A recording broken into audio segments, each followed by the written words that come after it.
A week ago, Michigan receiver Marquise Walker challenged trophy winners past with his catch against Iowa. That goes Navarro, 3rd and goal. Firing corner of the end zone. What a catch by Walker! Oh, man! Down Michigan. He leaps in the air with one hand. What a grab!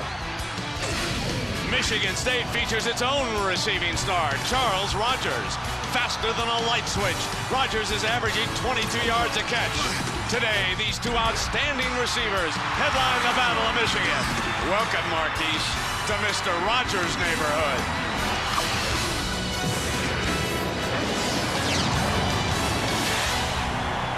The Spartans of Michigan State.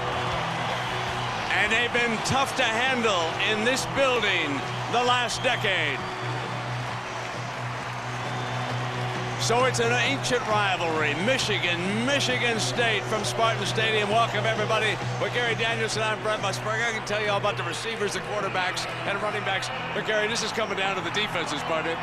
You're right, Brent. There's some intriguing pass matchups. But in this game, you know, Michigan's defense has to be conquered. They're leading the Big Ten in rush defense, and Michigan State has to den them. And to do that, they're going to have to block Larry Foote. He's the best defensive player in the Big Ten. He makes tackles all over the field. That athletic player, not only in tackles for loss, but sacks, has to be accounted for. And Michigan State must keep it simple to do it. They have to run the ball, and it'll be through T.J. Duckett. Michigan State likes to throw it. They're #1 in the Big Ten. But if that guy right there doesn't put some yards rushing the ball against Michigan, I think the Michigan State game will crumble and they won't knock off Michigan. Our coaching matchup, Bobby Williams of the Spartans on the left, Lloyd Carr of Michigan on the right. The kickoff is next. Look at me on the football. Look. Feels so free inside. Kirk, look, it's you and me. I have to go. I'm sorry. It's you and me, Kirk.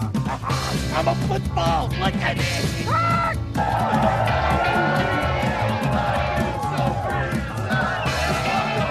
And we're back. College Game Day, presented by Discover Card. Saturday mornings at 10:30 on ESPN. Hey, Boilermaker. Yeah? Got my curve breaking 2.5 feet. Oh, yeah? Then you have been practicing, huh? But don't give me no baloney about a curve breaking 2.5 feet, though. For how much? $10? Make it 20. We got a bet.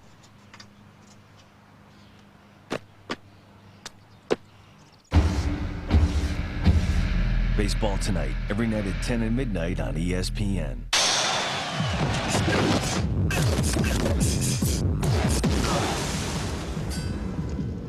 I can still feel his hooks in my ribs and taste the leather from his uppercuts.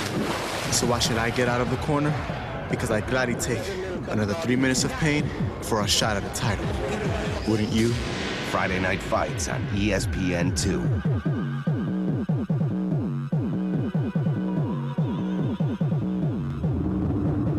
Like a lot of organizations, ESPN was having trouble with their carpet.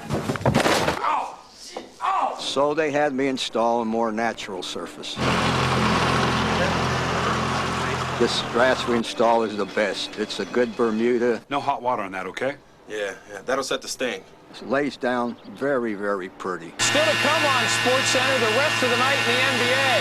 Wherever you are, I mean, there's nothing more beautiful than grass.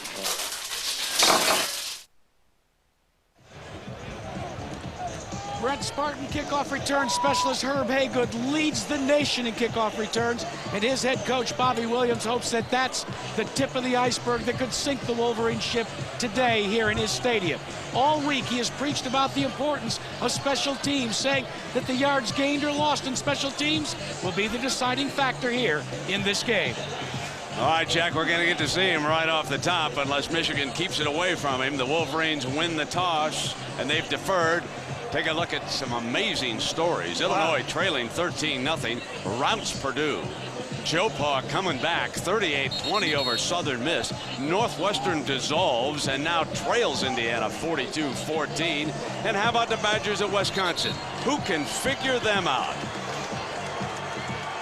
Now the updated standings look like this. Michigan with Illinois hot on their heels. And remember, The Wolverines hold the tiebreaker. They've already beaten the Illini there, but Illinois not falling back, and they too will be a factor in the BCS situation if they continue to win. So with the ball on the tee, Hayden Epstein, and waiting is Herb Haygood. He's returned 2 touchdowns on kickoffs. The long was 100 yards, averaging better than 33 yards a return. Now let's see what Epstein's strategy is going to be, and let's see how Michigan State tries to get the ball in his hands. 25 is Epstein. He's a great all-purpose kicker, perhaps the best all around in the Big Ten. Drills it. That is one way, completely out of the end zone, and here comes Jeff Smoker, and we asked him about the first series against the Wolverine D. If you can drive the ball down the field on a team and get at least a field goal, get a touchdown on the first drive, that kind of gets the momentum going, kind of gets the ball rolling for your team, gets the defense hype and everything. So that first drive is I believe, very important. Michigan State beat Wisconsin 42-28. A big reason was Smoker's running back, T.J. Duckett, 250-pound T.J. Duckett from Kalamazoo. He's the lone running back. He's number 8. Let's see if they saddle the big horse to get it started. There it comes. A crease. Powers his way out to the 28-yard line. Brackens makes the stop. Let's take a look now at our Midas starting lineups. There's the big question on Duckett. Will he be the second coming of Bettis, or will he be a bust against his Wolverine defense? We're about to find out. The offensive line, and they'll be looking for Mr. Foote and Mr. Brackens, these 2 active linebackers for the Wolverines. Smoker's up under center. Come back with Duckett. First down, breaks the first tackle, plows out to the 42-yard line, and Drake makes the stop. The defensive line, they are seasoned, but right now they're giving up yardage. Rumashek, Hoyer, Lazarus, and Orr are under assault. Larry Foote, and he was recruited by Michigan State, so every now and then he goes by Bobby Williams and look at me now, coach. Look at what you missed out on. And Mr. Rogers, Charles Rogers, he'll be picking on these corners. Michigan State has started the game out 2 tight ends, all 3 plays. On a first down and 10, a toss, they come back with Duckett, and there are huge holes behind the left side. Ulish Booker and Patrick over there at that left guard are opening up big holes on the left side. They really are a young, athletic offensive line, average about 300 pounds. You're going to see it coming around right there, leading with a fullback, 2 tight ends in the game. Michigan State says, Michigan, move your safety up near the line of scrimmage. We've watched all the tapes, and your safeties are lining up 15 yards deep. We have to run the ball until you move them up. They're deep again. Nothing fancy. 26 yards and 3 carries. Play fake to him, and Smoker rolls hard. And he's got Rogers. First down as he takes a lick at the 44-yard line. Charles Drake came across and just leveled Rogers on the bootleg. Watch number 24 from Michigan come up and just a collision on the first play. Big-time rivalry play from the secondary there for Drake. So the first 10 yards of the game for Rogers as Smoker completes his first pass, and this a good-looking drive inside the 45-yard line for the Spartans.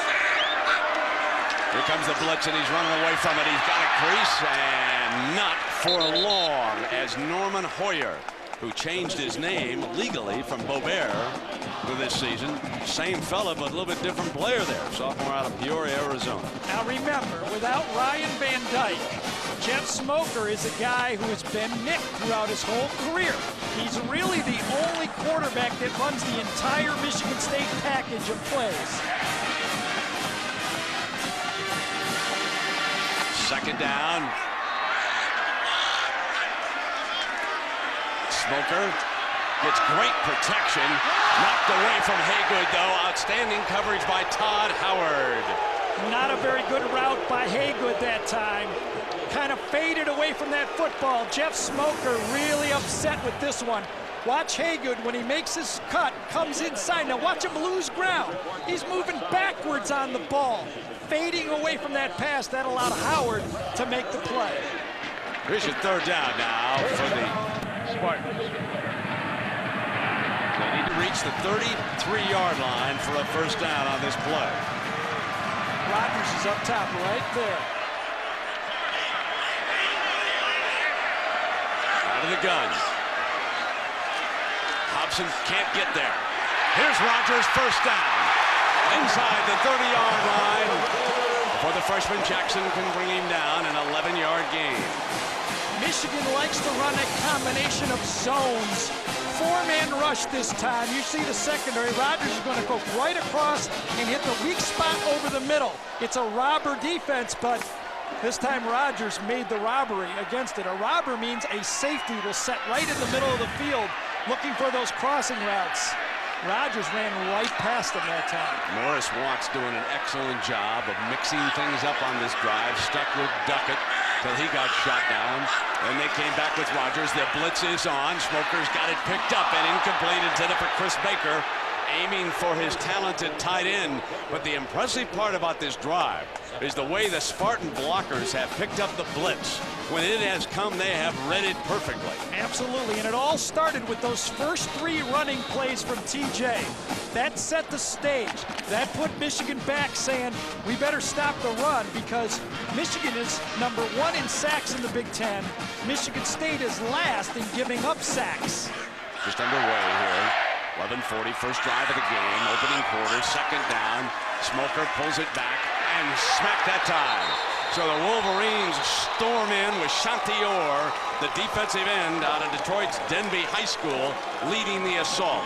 Just made an inside move on Booker that time. Instead of running wide, he came inside and Booker was caught flat-footed.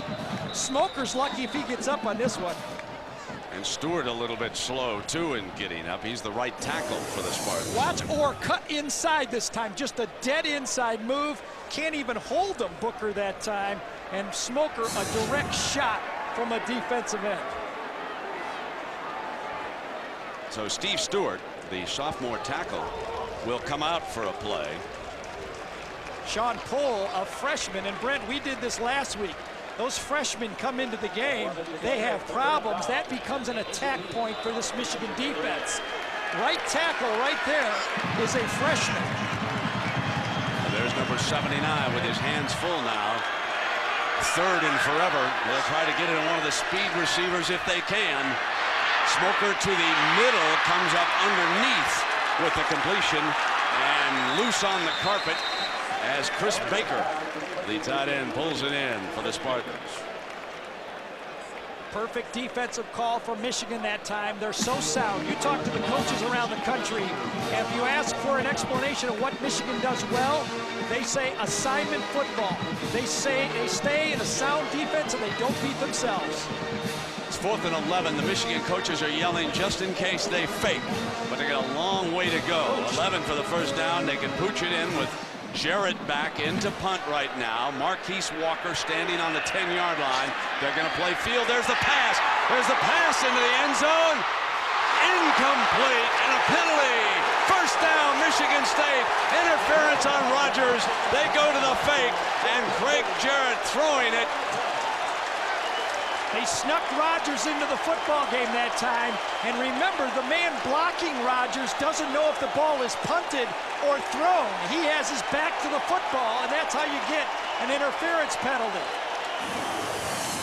Ball is slightly overthrown, but you see that this guy right here, he says, is that a punt? Should I be blocking him or not? Cato June is really caught in Brandon Williams is caught in no man's land. And they move the ball inside the 20-yard line. Automatic first down.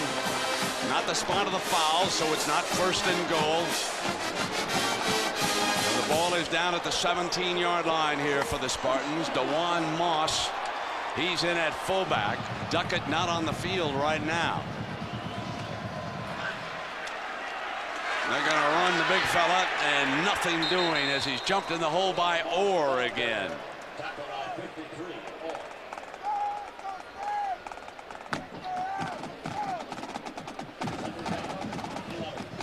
Second down and 11. And the big tackle, Steve Stewart, checks back into the game. Last year when we did the game, TJ had the bad shoulder, ended up having surgery on it. He came into the game as healthy as ever. That's very questionable why he's not in the football game right now. Smoker's going to throw out of the formation. Steps away from the pressure. End zone high, incomplete.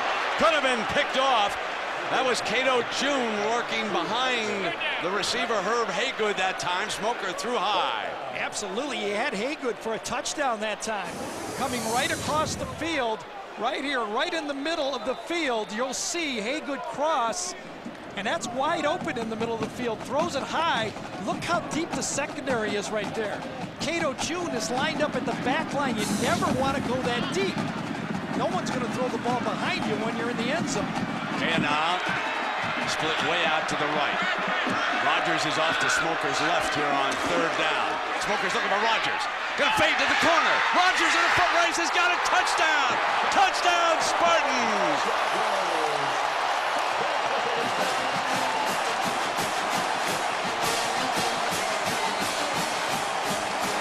So Charles Rodgers, the phenomenal sophomore from Saginaw, with his 6th touchdown of the season, strikes first.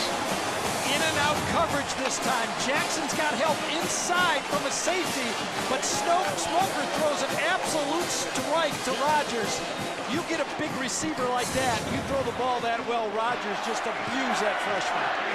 Now Dave Rayner, the freshman kicker, adds the extra point. The underdog Spartans strike first. They lead Michigan 7-0. They are Saturday soldiers prepared for battle, fighting for every pass, every yard, every touchdown. Be part of the action with ESPN Game Plan, only on pay-per-view. It's maximum college football with over 100 extra games you can't see anywhere else. Catch all the top conferences. To be there, all you need to do is get ESPN Game Plan, only on pay-per-view. To order, call your local cable operator or 1-800-DIRECTV or 1-800-333-DISH. Catfish. What a great arm. Who is that kid anyway? Of course he's got a great arm, Buttermaker. He's the best athlete in the area. But you don't understand. That's Kelly Leak. You guys talking about Kelly Leak? Yeah. That dude is a bad mother. Talking about a loan shark. I borrowed a nickel from him last week. He said if I can give him a dime by Friday, he'd break my arm. That's su bandido. Baseball tonight, every night at 10 and midnight on ESPN. Barkley for 3! 27-year-old Steffi Graf, Wimbledon champion. The Super Bowl most valuable player is Troy Aikman. 1 second on the clock.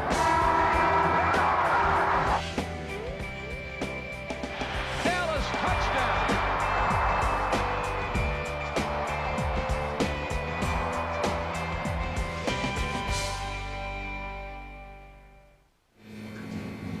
The yellow one is Pikachu. He's a Pokemon.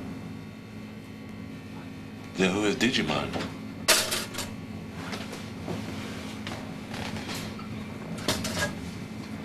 Thanks. Digimon is like a different group, wholly separate from the Pokemons. Thanks for clarifying that. Sure. Actually, Digimon means digital monsters.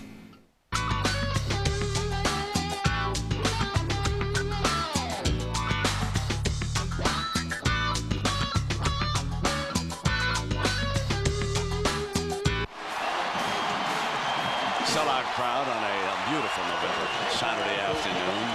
Enthused because the Spartans strike first here in the Battle of Michigan. And David Schaefer will put the ball on the tee and kick it back deep for the Wolverines are Todd Howard and Marlon Jackson.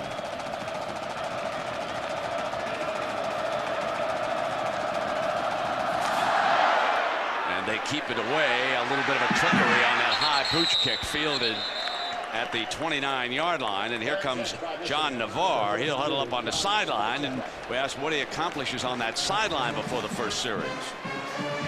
We huddle up on the sidelines, and I say, I stress, we got to run the football. We got to do, what we came here to do. Be aggressive, get off the line, and then we got to run the football and then just take control of this game. Big fella's built like a tight end. Comes on the field for the first time. Down 7. We got to throw it right away. Marquise Walker wide open. Decimated defensive backfield. Walker answers Rogers as he crosses midfield. Josh Thornhill, but a 24-yard gain. Brent, Michigan State didn't even cover up. Michigan comes out for 4 wide receivers. Look at that. No one even covering this guy.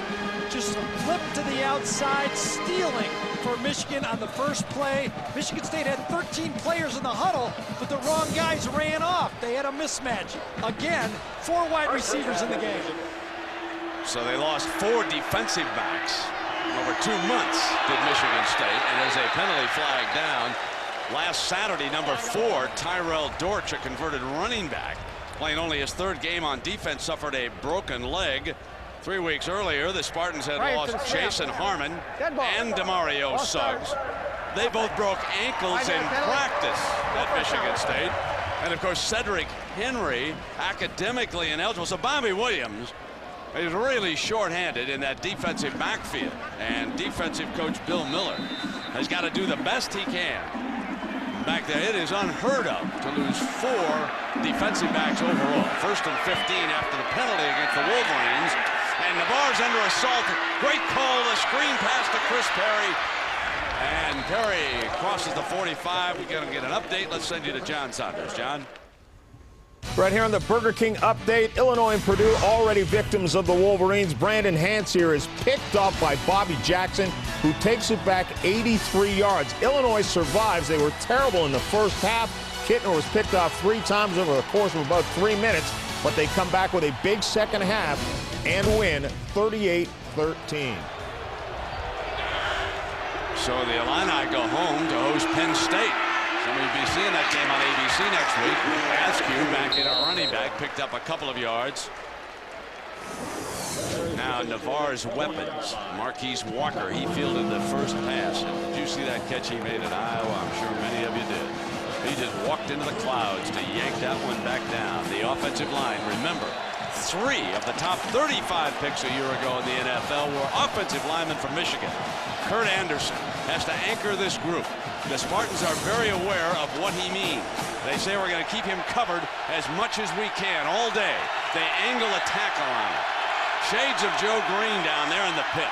3rd down, Navarre looking for the open man. Incomplete. 4th and short. Benny Joffre, the tight end, did not get out on the play. He was supposed to go deep. He got jammed on the 3rd and short play. Michigan State did a good job of reading that 3rd and short play. Oh, they've got Billy Seymour, 1 tight end, Benny Joffre. They've got Sean Thompson. They are really deep at tight end, the Wolverines, and they had all 3 of them on the field for that 3rd and short that time. And now they're back in long field goal situation. Coming up for Hayden Epstein. He may pooch it. And Michigan State very aware of that. Puts Rogers back. If they go through with this, a 57-yarder. Here it is. Got it down. Good. Good. Hayden Epstein nails the long field goal, and the Wolverines are on the board.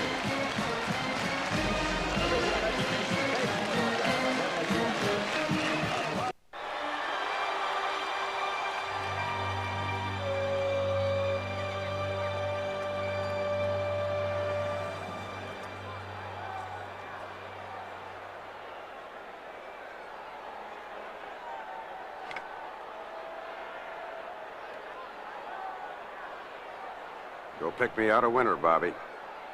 Okay. Baseball tonight, every night at 10 and midnight on ESPN. Get into the zone, the ESPN Zone, the ultimate sports dining and entertainment experience. Eat great food, watch any game that you want, and compete in our sports arena. ESPN Zone, what more do you need? Visit the Zone in Baltimore's Inner Harbor, in downtown Chicago, in New York's Times Square, in Atlanta's Buckhead District, and in downtown Washington, D.C. Get into the zone. They are Saturday soldiers, prepared for battle, fighting for every pass, every yard, every touchdown. Catch all this week's college football action with ESPN Game Plan. It's maximum college football with up to 12 games you can't see anywhere else, only on pay-per-view. To be there, all you need to do is get ESPN Game Plan, now available as pay-per-day. To order, call your local cable operator or 1-800-DIRECTV or 1-800-333-DISH.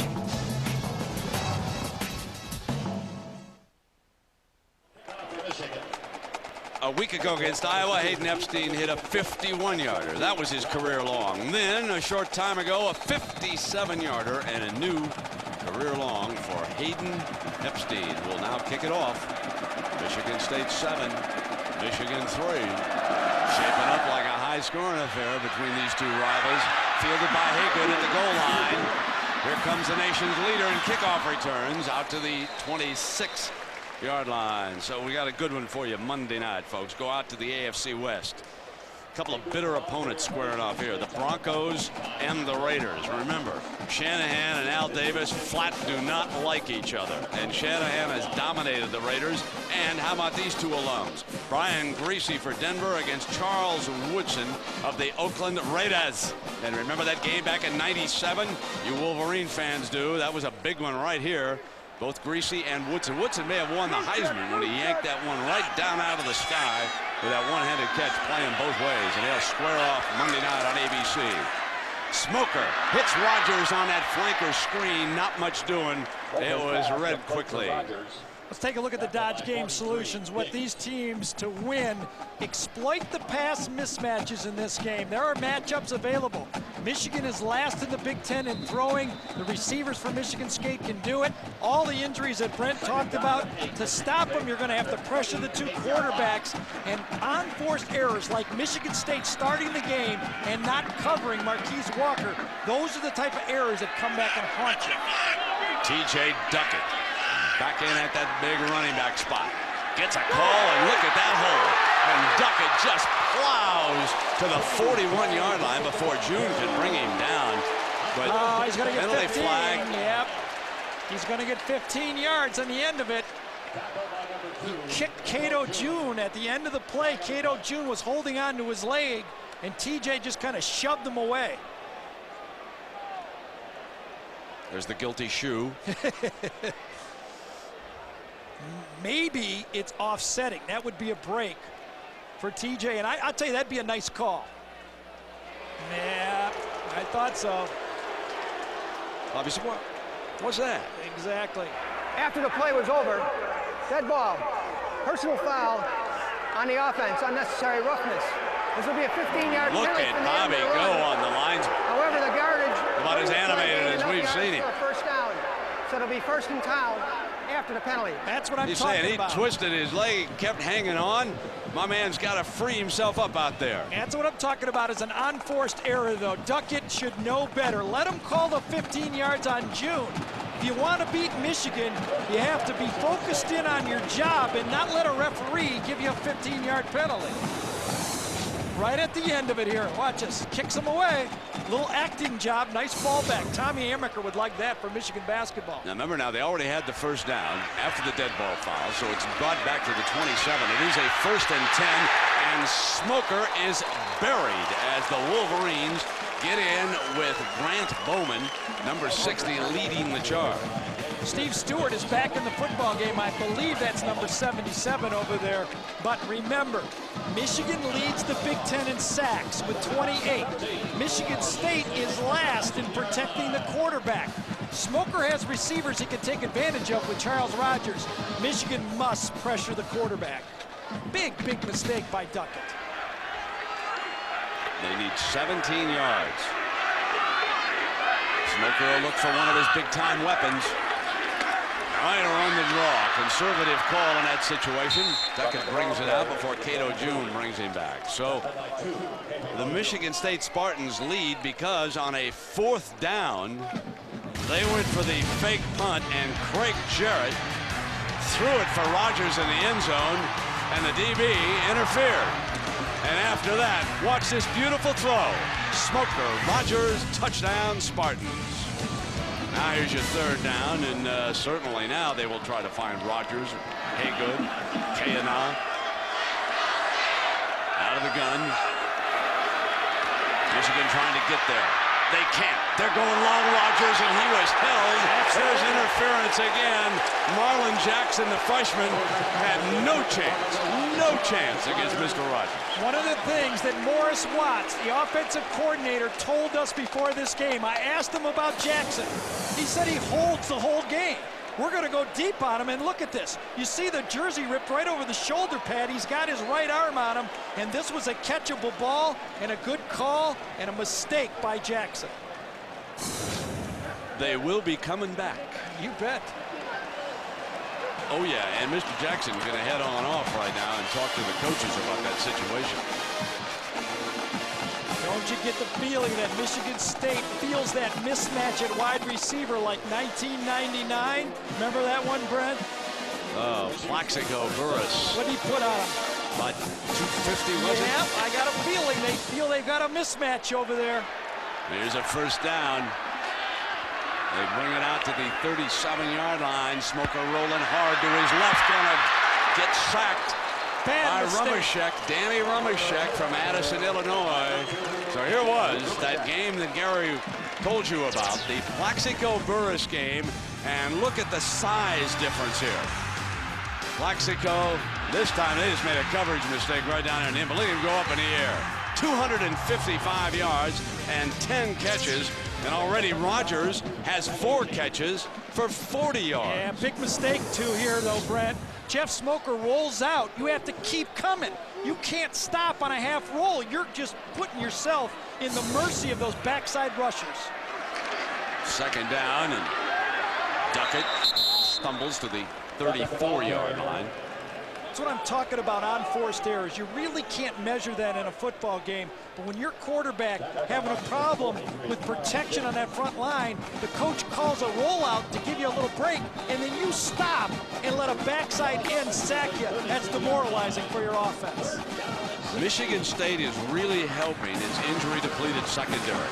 This will be the 20th snap of the game for the Spartans as opposed to only 4 for Michigan. Dominating the clock is a critical way to save your defense. But here's a big third down, and Smoker now looking, time, middle, fumble, Michigan's got it. Hobson pounced, they're going to wave it off. The umpire kind of come right back, and he was right there, and I see another penalty flag on the play, too. I'm just wondering if they didn't line up off sides, Michigan, this time. I'll tell you, if there is an Achilles heel for Herb Haygood, is it his ability to catch the easy ball. You can't throw it any better than that. And if he'd have taken one more step, I think you might have seen it right. He came down, and that could have been called a fumble.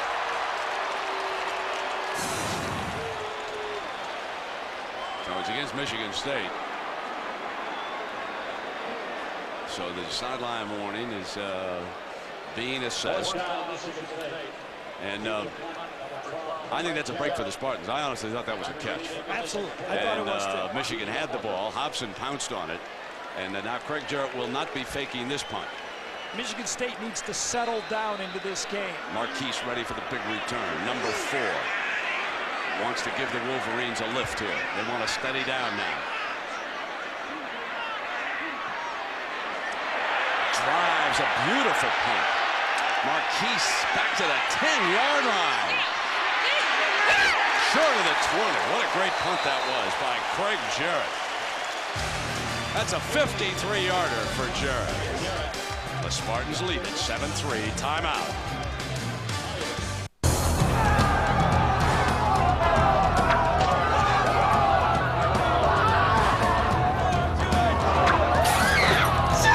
Coach's room. Nice.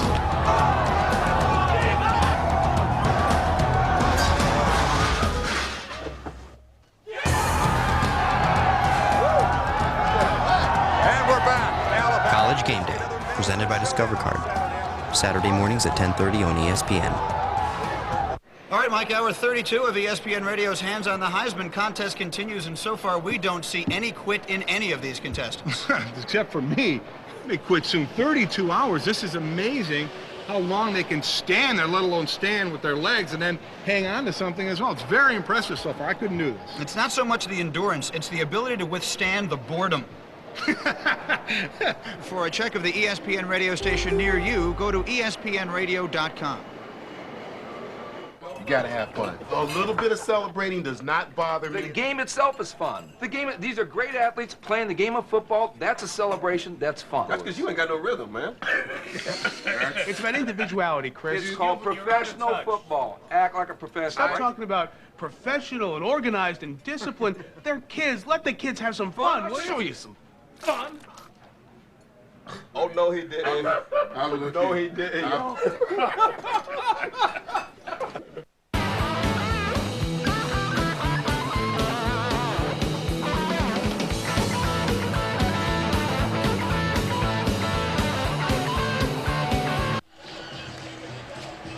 ABC Sports presentation of college football brought to you by Dodge, Chrysler, and Jeep, helping you get home for the holidays. Budweiser, with that crisp, clean, refreshing taste you find in no other beer. Capital One, who asks, what's in your wallet? And Burger King, home of the Whopper. Well, Michigan, after taking a look at that defense, and Gary, you certainly made the early point, they didn't even cover Marquise Walker. No, they didn't. Coming off the sideline, Michigan just fooled them in throwing the ball really early. You look at the two big receivers in this football game. That's their season stats coming into this one, and Mr. Rogers has already put up another touchdown, hasn't he? First down and 10, and here's Navarre getting great time, but now he is taken down by Kyle Rasmussen.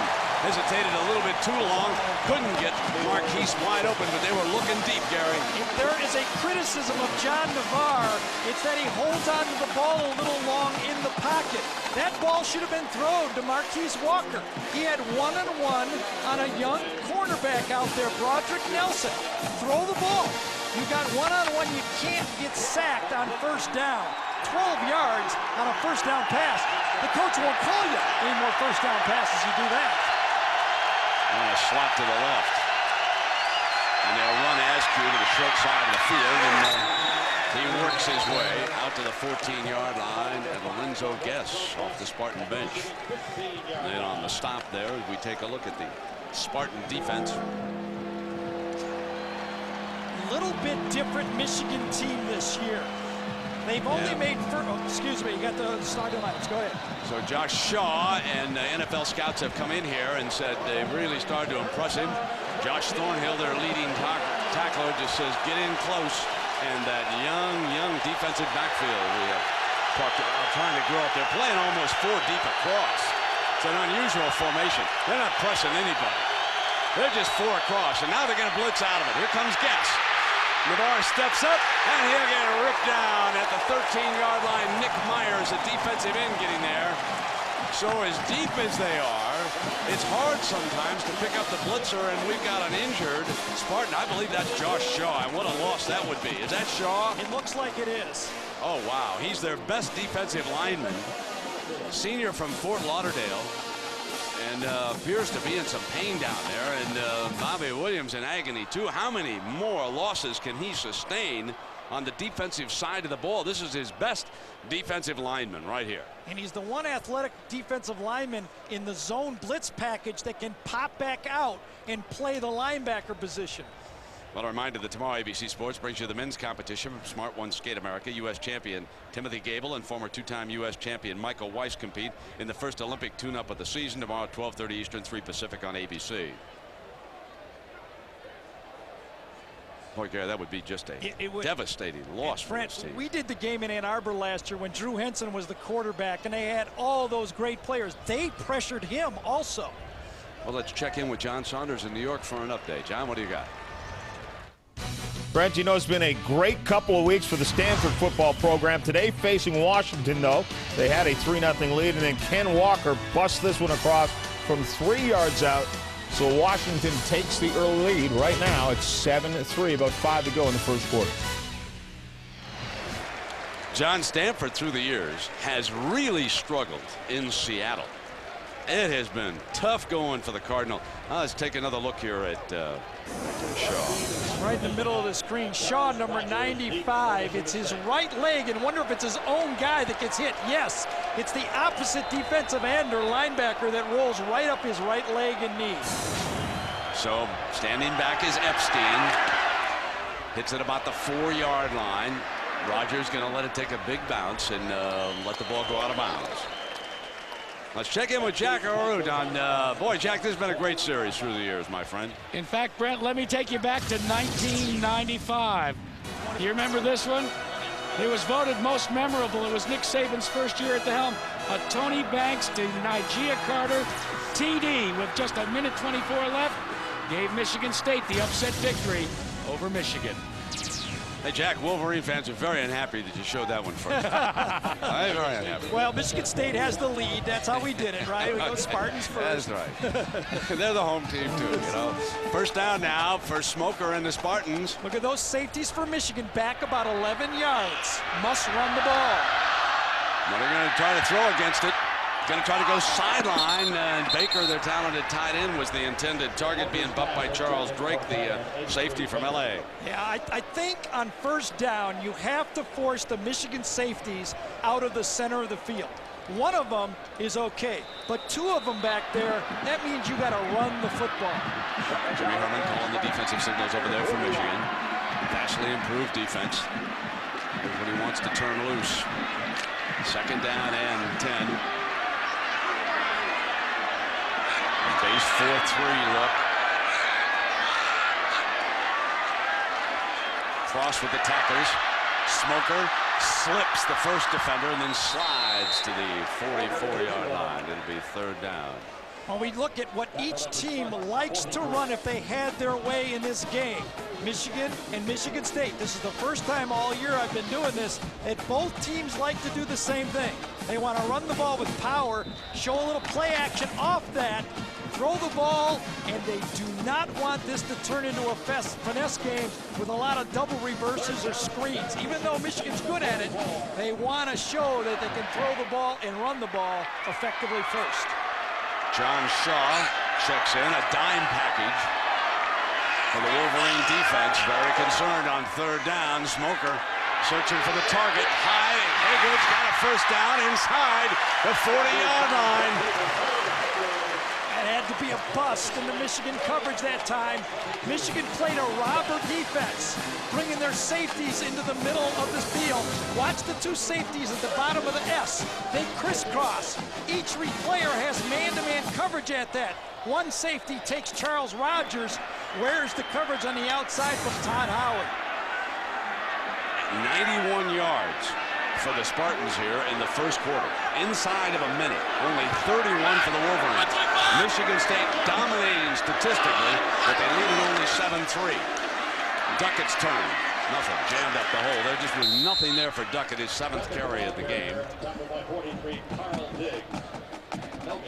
Michigan only giving up 54 yards a game, but remember, a lot of that comes from sack yards in college football. And Brent, we talk about this all the time.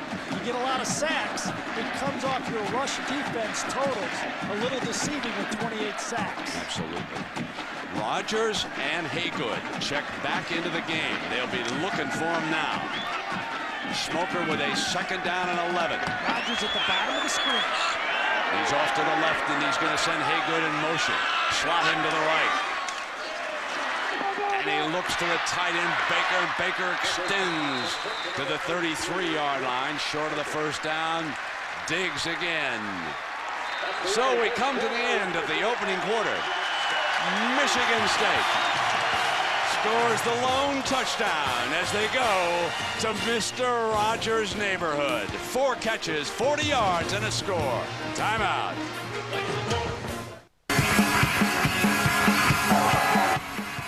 Oh, sweet. Well, 10% discount. Guys, sorry, you're not the game day band. We are the game day band. And we're back. Big Ten football. College Game Day, Thursday nights at 7 on ESPN.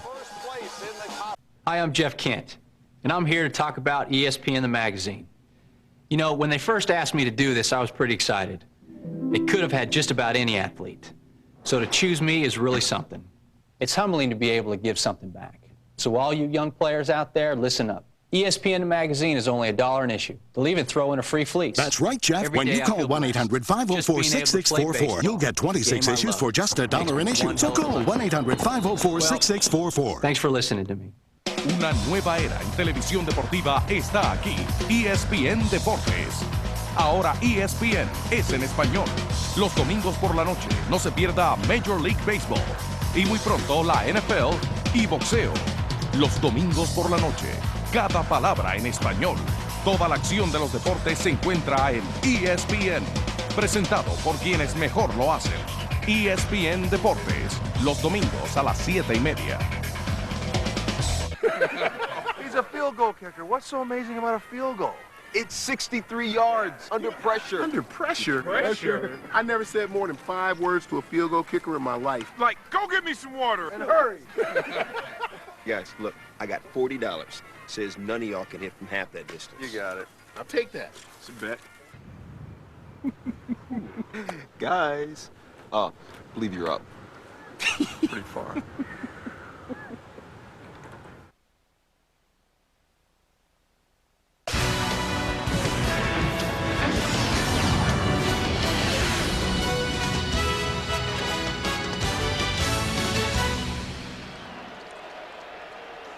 No contest, Gary. No, and you can see it. What's happened, those are the numbers after the effect of rushing. But look, we're going to track TJ. He's rushed for 46. Can he do 25 each quarter? You don't want just a big run. He has to be consistent through the whole game for Michigan State to keep that Michigan defense from sacking. Michigan State dominating the clock. 11:43. They held the ball in the first quarter. That is preserving that decimated defensive backfield. And a great play there by Cato June. What a nice, check it. That's Todd Howard, number 3, who came in there, the corner man, and made a slick play. Well, he did 3rd and short. What defenders do is sit at that first down line and look for that short pass. Michigan State's going to have to go beyond that first down thing more than 1 or 2 yards because Howard just said, I know you're going for a 5-yard throw, and I'm going for the ball. Now here's Dave Rayner. This is a 50-yarder trying to answer Epstein's 57-yarder. High, no good. Whoa. There's a young man who was watching on television when the kicking game destructed against Northwestern. Michigan State missed 3 field goals, 2 extra points. He became their kicker the next week. So our Pacific Life game summary right now here in East Lansing looks like this. Rogers with the lone touchdown, that 17-yard reception from Smoker, and Epstein with the 57-yarder. And that's where we stand.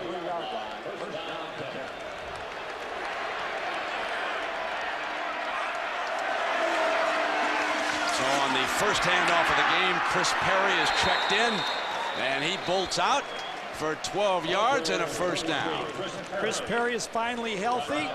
Michigan knows that when they have 2 of them, BJ at fullback and tailback, and Perry, they can finally run the ball. Check in with Jackaroo, Jack. Well, Brent, I don't know if the Spartan defense can stand another injury, but they're going to have to take it. Josh Shaw, their 278-pound senior defensive tackle, out for the day with at least a sprained knee. When Bobby Williams heard, I can't repeat what he said. There's a long handoff again now, and Perry had run out of bounds near midfield, and that time he picked up about 5 yards. Taplin making the play. Brent, this is a different Michigan team this year. Listen to this. Of all the first downs this season, Michigan has 81 of them through the pass and only 46 on the ground. They are a throwing team. Only 138 yards a game are they averaging on the ground.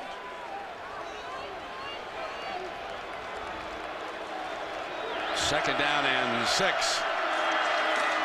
Here's Askew on the toss. Short of that first down, and Gary, we welcome one of the legends of this rivalry, George Perles, the former Michigan State coach, and George has a son who's now an assistant coach here with the Spartans. Pat, who spent some years up in the Canadian Football League, and I know you're very happy with him, Coach. Well, it's fun to watch your son go through the same things you went through and do it better than you did. Well, sit up here for a couple of series and give us some real expertise here, Coach. How do you think it's going so far?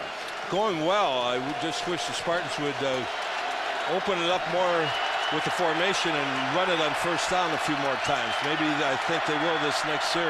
Now, meanwhile, the Wolverines get a first down. Tough run that time, Gary, by Askew. Coach Perlis, this game has always been decided by rushing yards, but I think rushing yards on third down, if you make first downs, may be more indicative of who's controlling the game than just total yards. Right, and what Michigan State's had success with in the beginning of the game was 2 flankers, 2 tight ends, and given the Duckett and let him find that gap because there's only 6 in the box. So here's a first down, slot formation to the right of Navarre. Wolverines trailing the Spartans 7-3. Navarre's got protection. There's Marquise Walker spinning free. Great strength still going. Man, what a run that was after the catch, George. Well, we're seeing 2 of the great receivers in college football right now. Michigan State has high hopes of Rodgers going on and being a Heisman candidate, and Walker is, the same caliber. So we're seeing some great wide receiving plays here. We've got a couple of great running backs. It's everything America could ask for in a good football game. First down inside the 20 now. The Wolverines are threatening as they step into the red zone. Perry back in as the running back. And he's got the carry. Forced out of bounds. Well, here's what John Navarre had to say when we asked him about Marquise Walker. He works hard at practice, and I think his route technique is tremendous. I mean, he works hard to get open, and every detail and every step he takes care of, and that's good for other receivers. Gary, when I shook hands with him yesterday, he has a huge mitt, and he really used it against Iowa. He can really control the ball with a hand. Here comes Perry now, searching for daylight. Good defense, George. Good defense, even though they've got riddled on defense. Before the season started, they lost Henry through eligibility. They've had 2 corners break their ankles. They had an injury last week with a broken tibia and fibia. Now we just saw one of the star defensive linemen come out of the game. So it's remarkable that they're playing as good defense as they are with all these injuries. This is where John Navarre is really good. He likes to go to the tight ends in this spot. 3rd and 4 and 5. He really is good at picking up those first downs with the ball. Let's see if he can do it here. Needs to reach the 8-yard line for a first down. There's Marquise. He'll cut inside. Touchdown, Michigan. There's your big play wideout. Take that, Mr. Rogers. 14 yards. Anything you could do, I can do just as well, eh, Gary? And he did it against a true freshman. You look for a matchup. This time he's matched up against Roger Maples. Number 17, a true freshman. You lose corners, you go to a senior versus a kid who was playing high school football a year ago, and you take the matchup. That's the difference in college football today than 15 years ago. Epstein, the all-everything kicker for the Wolverines. Pounds in the extra point. Michigan leads Michigan State for the first time. As you take a look at Marquise Walker, George, you stay right here with that headset on, partner.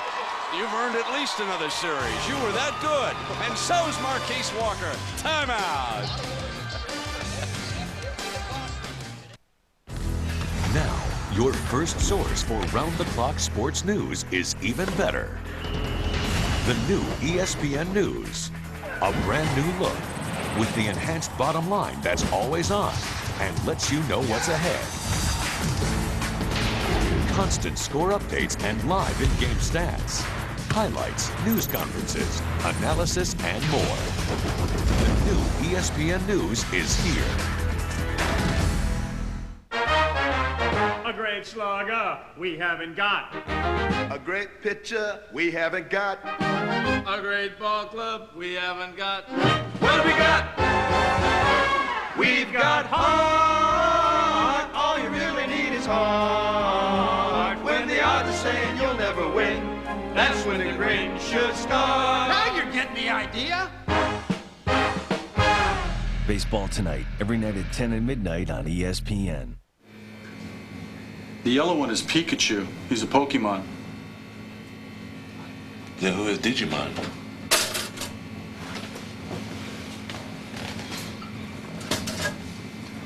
Thanks. Digimon is like a different group, wholly separate from the Pokemons. Thanks for clarifying that. Sure. 4,000 Avenue Place. Actually, Digimon means digital monsters. As an anchor, you always want that complete show. And coming up, a Did You Know about sports. So, Ken, how you feeling? I'm fine. Never better. I'm great. I can go. Just let me finish like that. You'll get him next show. Sometimes you don't have your best stuff, so you got to bring in a closer. We usually handle it like professionals. Thanks a lot. It's all part of the game. You're on in 3, 2. Welcome back to Sports Center. The subject.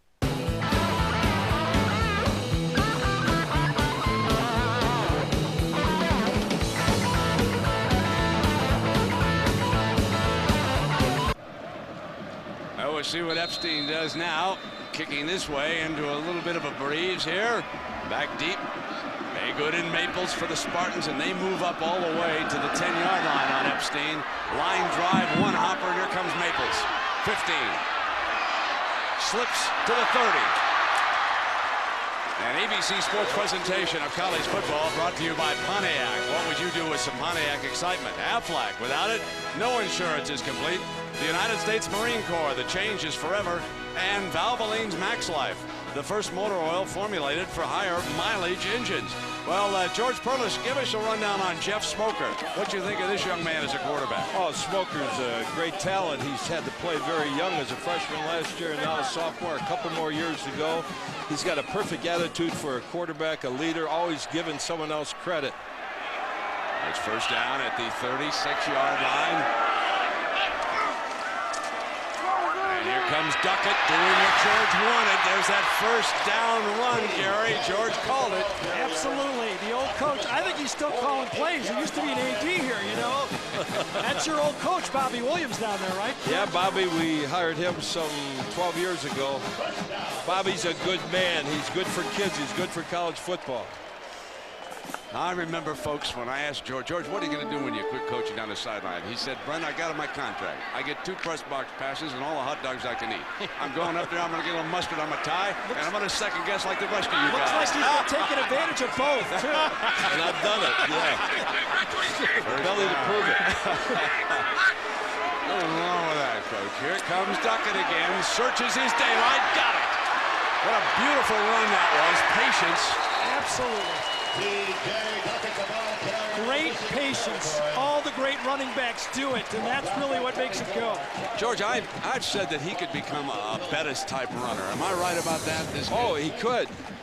He's lucky I'm not coaching here, or he would be all used up in 4 years. I've run the guy 50 times a game. Larry Foote overran that play. Sometimes a speed linebacker matched up against a big back, that speed is negated. What was the old McKay line, George? The football's not heavy, is it? No, keep giving it to him. First down and 10.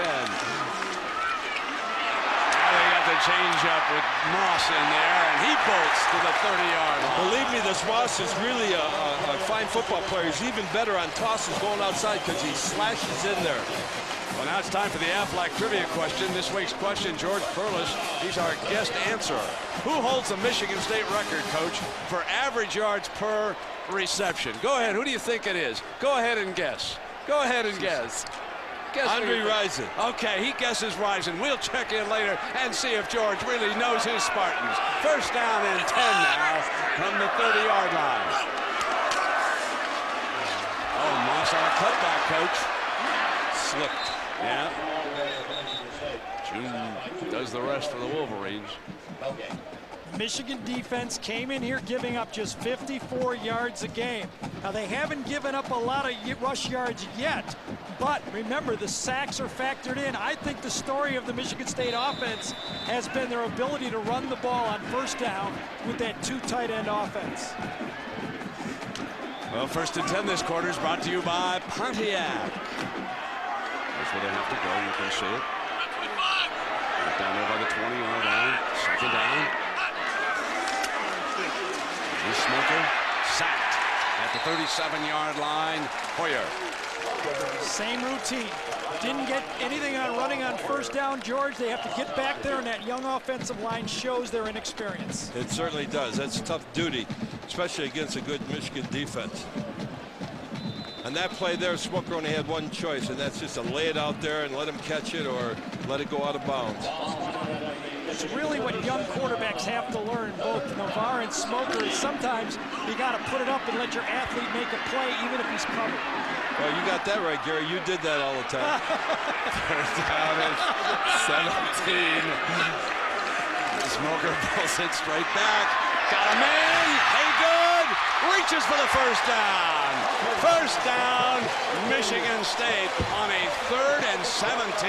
Wow, Coach, that's a big league. 3rd and 17. A lot of teams are running the zone blitz.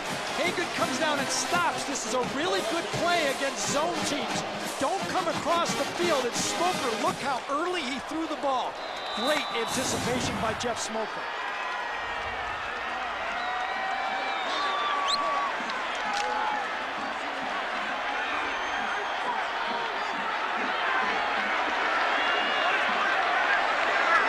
First down. There's a toss to Duckett. Seam. Oh!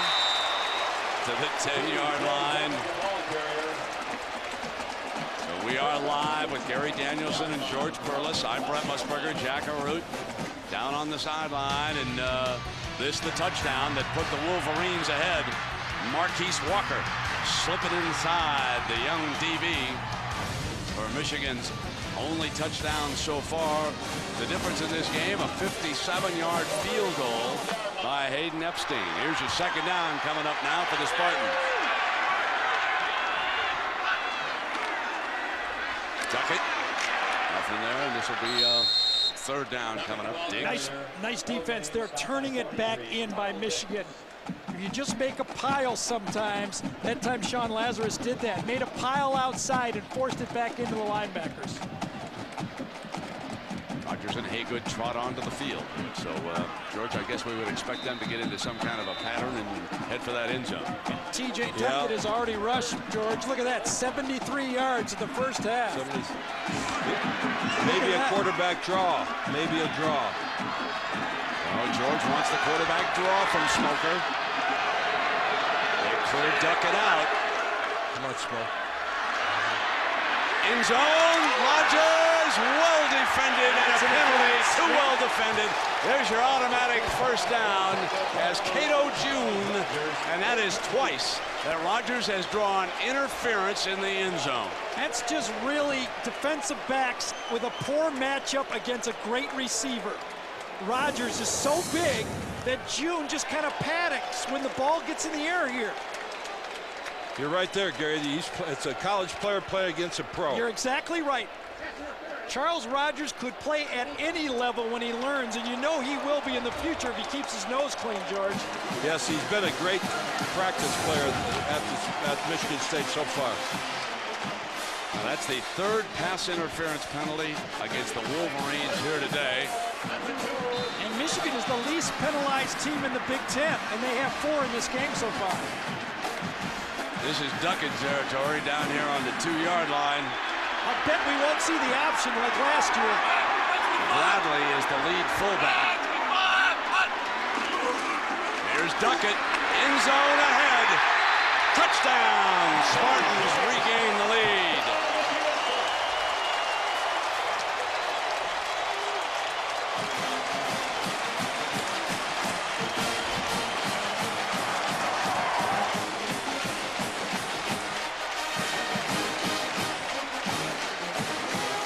Well, time for me to go. You're working hard. Hold on now, before you go now, Georgie.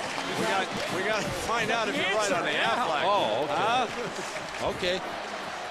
But you're right. Wolverine fans have heard enough of you. I know. I love you, George.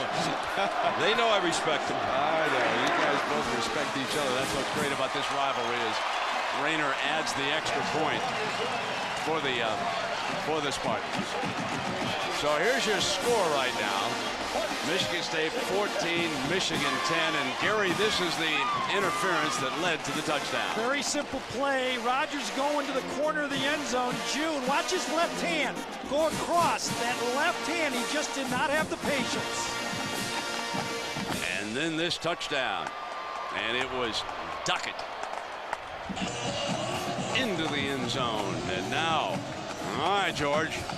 Now, who holds the Michigan State record for average yards per reception? Andre Rison. That was the guess. Is he right or uh-oh? He has come back strong with his second pick. He's on the money. Kirk Gibson.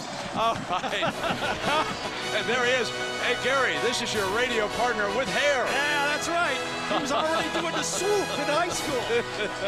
He was the greatest World Series hero ever until the last few nights in the Bronx, huh, folks? Hey, George, thanks a lot for dropping by. We really appreciate it. You're the best two I know of in the game. Coach, thanks a lot for coming out. Thank you. Okay, George Perlis, the former coach of the Spartans. Bobby Williams now running the show here. And his team leads Michigan 14-10 with 7.5 minutes to go. There's that high kickoff. There's Jackson. Young DB. Close to the 20-yard line. We got a doubleheader next week. We got a lot of action coming your way, folks. Gary and I are going to head up to Boston College. We'll take a look at Miami. Some of you will see Texas A&M against Oklahoma. That's just for openers. Then at 3:30, Penn State, Illinois now with the Illini with only one loss. They'd love to see the Spartans hold on here. We'll have an ACC game coming your way also. And Kansas State at Nebraska along with Oregon and UCLA. Big weekend, huh? Next Saturday on ABC. Yes. Michigan State has run, what, 35 plays. Michigan only 15. There's a long handoff by Navarre. And Askew. Powerful run to the 28. You know, it looks like Duckett's going to bring out the best in Askew. You get that going with a couple of big fellows like this. At Askew, you know, we talk about Duckett going 250. Askew, he must go about 240. At least. And, you know, the difference of this Michigan team without Anthony Thomas from last year, they don't have a big play. They don't have a big play runner. He does not get those big yards. The longest of the year, 30 yards. I can hear that whistle in the A-train. A-train. What a job he's doing for the Chicago Bears. Second down now. Play fake Navarre. Bought him great time. Gonna look deep down the middle. He's got Marquise. Got it. Inside the 35-yard line. Marquise Walker. The temptation has to be so strong for Stan Parrish, the offensive coordinator for Michigan. Minnesota rushed against Michigan State for 322 yards, but this secondary is decimated. You've got matchups all over the field. Your guy is better than their guy, and you throw it up, it's going to be hard to keep running the ball. I'd have to use both of them as DBs before this is over, I folks. think so, too. I want to tell you something. That's 99 yards, 4 catches for Walker in this game. Here's your first down now, and here comes Perry. Out of bounds at the 30-yard line, and we check in with Jack Aroo. Jack? Well, Brent, last year John Navarre started a few games, but it was because it was an injured Drew Henson sitting on the bench recovering. He said during that season, for the first time ever in his college career, he was consumed with self-doubt. Over the offseason, he worked hard talking to teammates and decided this is going to be my team when Henson left, and he's risen to the occasion. He says, I feel like I'm the leader of the Wolverine squad now. All right, Jack, hard to believe, folks, but each team has 151 yards of total offense. Look at that, dead even right now. And Michigan going to give some back here. Great play by Labinjo. He didn't make the tackle, but he made the play. Labinjo, number 42, started the year as a fullback, a running back, right, Brent? Yes, indeed. Quite a transition, and he was a wide receiver in high school. And how about the fact that he played a little hockey and attended the same school as one Eric Lindros, now at the New York Rangers. Hey, Brent, Canadian football, everybody's a running back. I mean, a wide receiver, right? They all play wide receiver in that game. Third down and 10 for Navarre and the Wolverines. He wants Marquise Walker in zone. Touchdown! Michigan! Oh, baby, what a duel we got here. 32 more yards for the Keys. Cannot throw a ball any better than John Navarre did. You must get pressure on John Navarre. The matchups in the secondary will not hold up. you're going to have to blitz him. You got him matched up against Bryant. He began the year as a strong safety. He can't cover one of the 5 best receivers in the country. Won't happen. Now Epstein. Penalty flag down prior to the snap.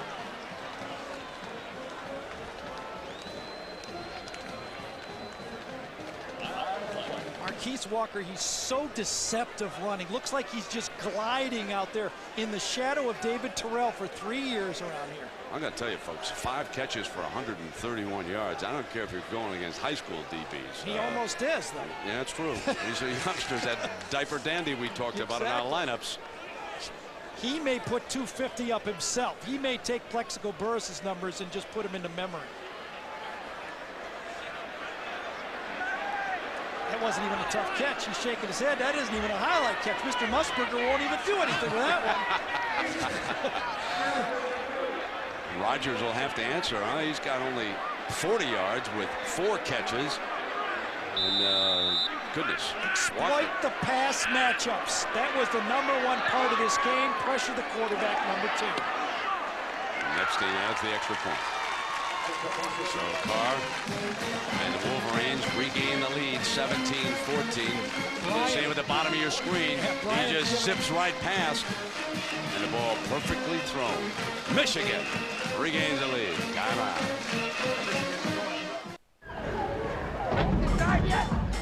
How much time do we have?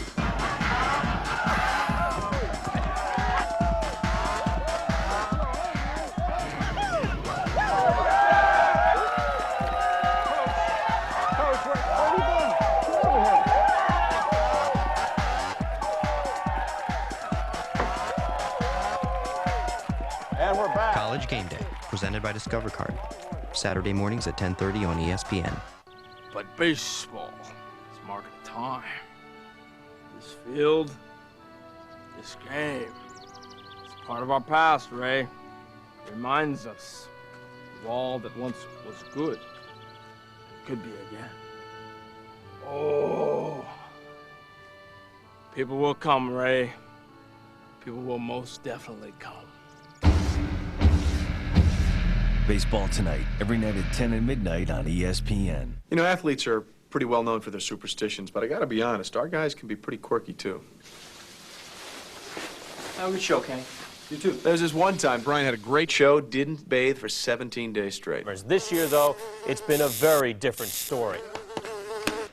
The worst had to be when Dan spilled clam chowder, Manhattan clam chowder, all over Reese. Had his best show ever. Of course, that got old for Reese really quickly. Yeah. He's in makeup. Okay.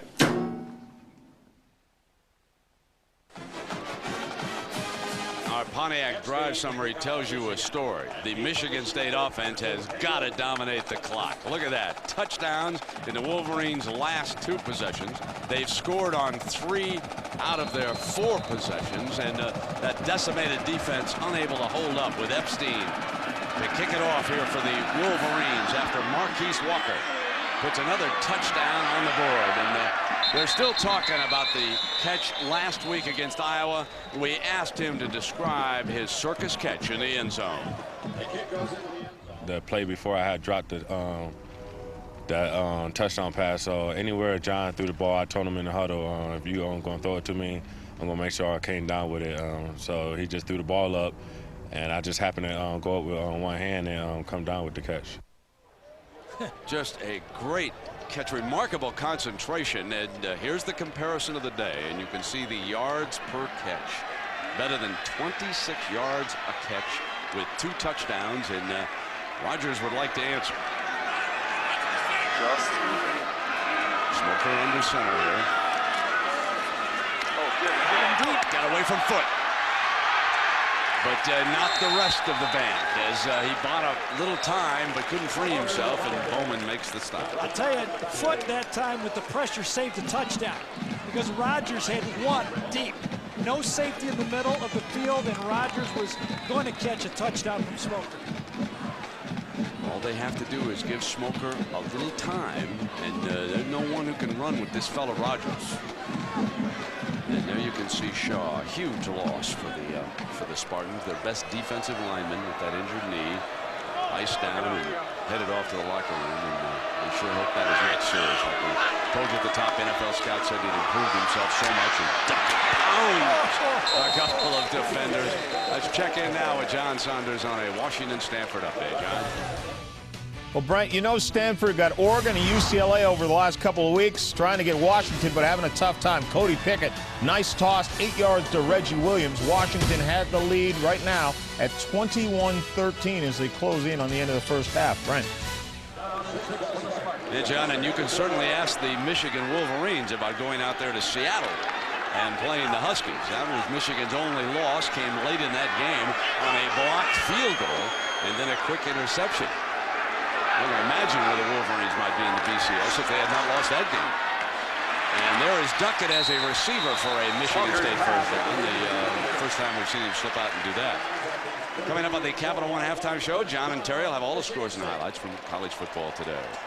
One of the mistakes that a lot of offensive coordinators do when they're getting pressure from a defense is to keep more and more blockers in for the quarterback. Sometimes it's better to spread out and throw quicker passes, trying to force them into some zone defense. Running the ball, though, will be the best detriment to that pass rush. Kavanaugh off to the left. This is Rodgers again motioning. They haven't shown much of that this year, but they do here. Slant him underneath. Now he breaks upfield. Got it in midfield. A nice pattern run by Rodgers, who looked like he was going to stay underneath, and 17 more yards on that catch.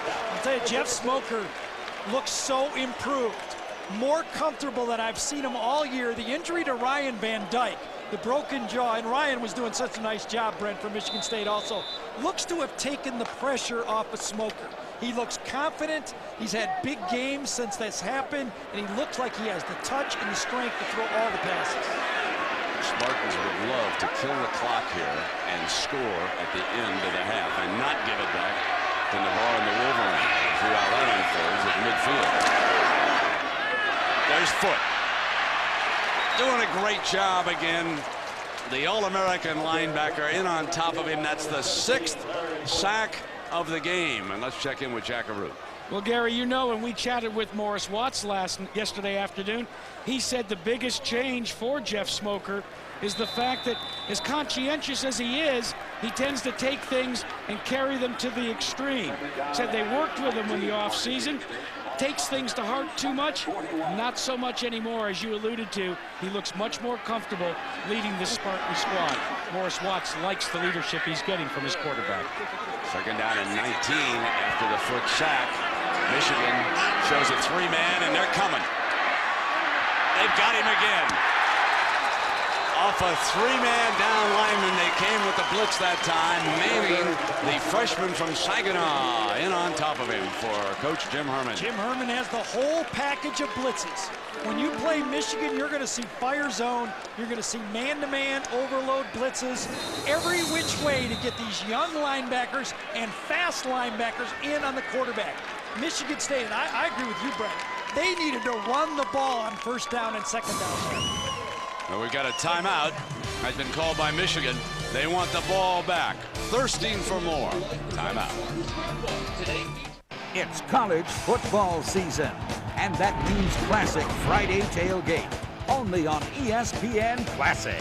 Every Friday from 1 to 7, witness the greatest game. Touchdown! The Snake does it again! The greatest players and the greatest rivalries in college football history. It's the Classic Friday Tailgate. Every Friday from 1 to 7. Only on ESPN Classic.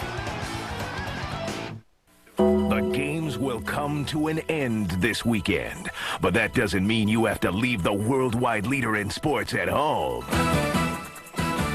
Because the news, interviews, and analysis from your favorite ESPN personalities continues all day, every day on over 600 radio stations nationwide. Check your local listings to find the ESPN radio station near you.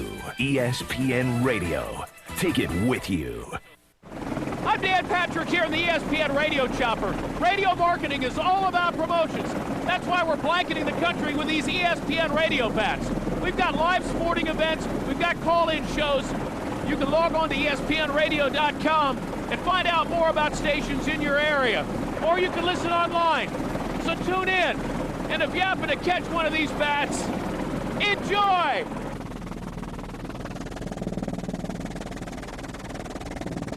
Put yourself in the hot seat of ESPN's 2-minute drill. Feel your heart pump and your adrenaline build as you race the clock. Now you can be in the hot seat at home. ESPN's 2-minute drill, the ultimate sports quiz show, comes to the PC with ESPN's 2-minute drill CD-ROM. Test your sports knowledge with host Kenny May and other ESPN personalities such as Rich Eisen, Tom Jackson, and Charlie Steiner. ESPN's 2-minute drill CD-ROM. Available wherever software is sold.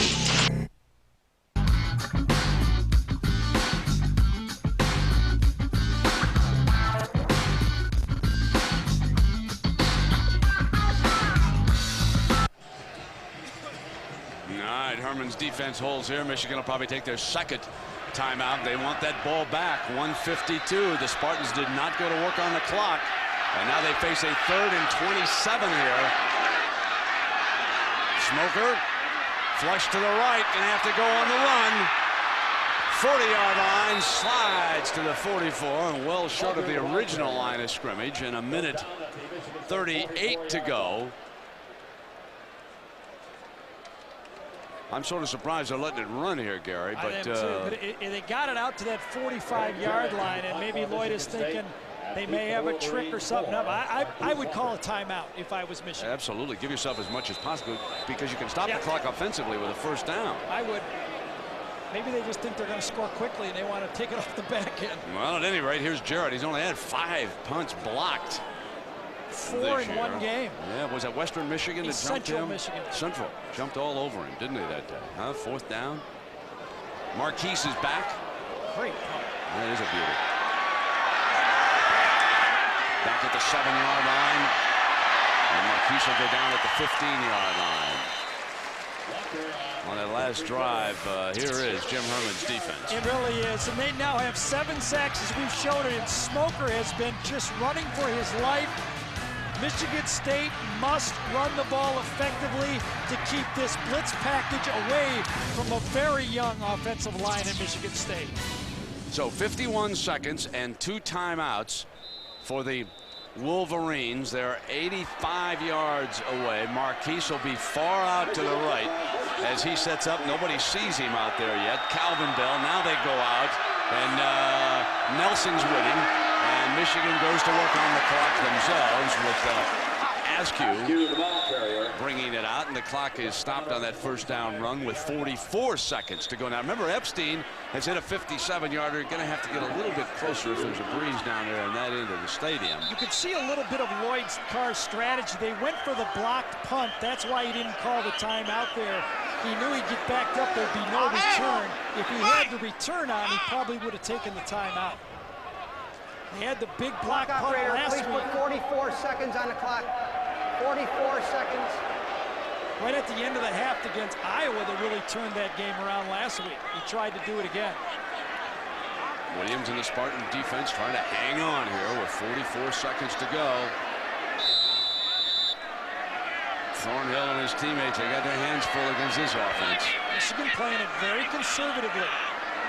26-yard line, they're going to let that clock run down. So it looks like they're going to be content to take their 3-point lead. Now let's see what they come up with here. Marquise down to the short side this time, and Maples. And they run away from it with Askew, and they bolt for another first down. They stop the clock now with 18 seconds left. I would think you'd get up and ground the ball quickly or use a timeout. You could throw the ball and get in field goal position very simply here with that secondary at Michigan State. Askew's rushed for 52 yards. Navarre's thrown for 140. Navarre looking for more. Coming down sideline. Incomplete. Tyrese Butler, the sophomore from Indianapolis, with a possibility on that sideline, but it was thrown to his left, and he didn't have a crack at it. Maples is the corner. 8 seconds to go, and so if they just run it out here, they can take the 3-point lead on it. You can see the strategy from Michigan. Let's not beat ourselves. I think Lloyd believes he has the better team. Let's not make a dumb mistake in our own end and give them some momentum at the end of the half. Now, Gary, he certainly got the superior matchup. His offense against the Michigan State defense, in fact, is a mismatch. Absolutely. When you look at it. There's no question about that.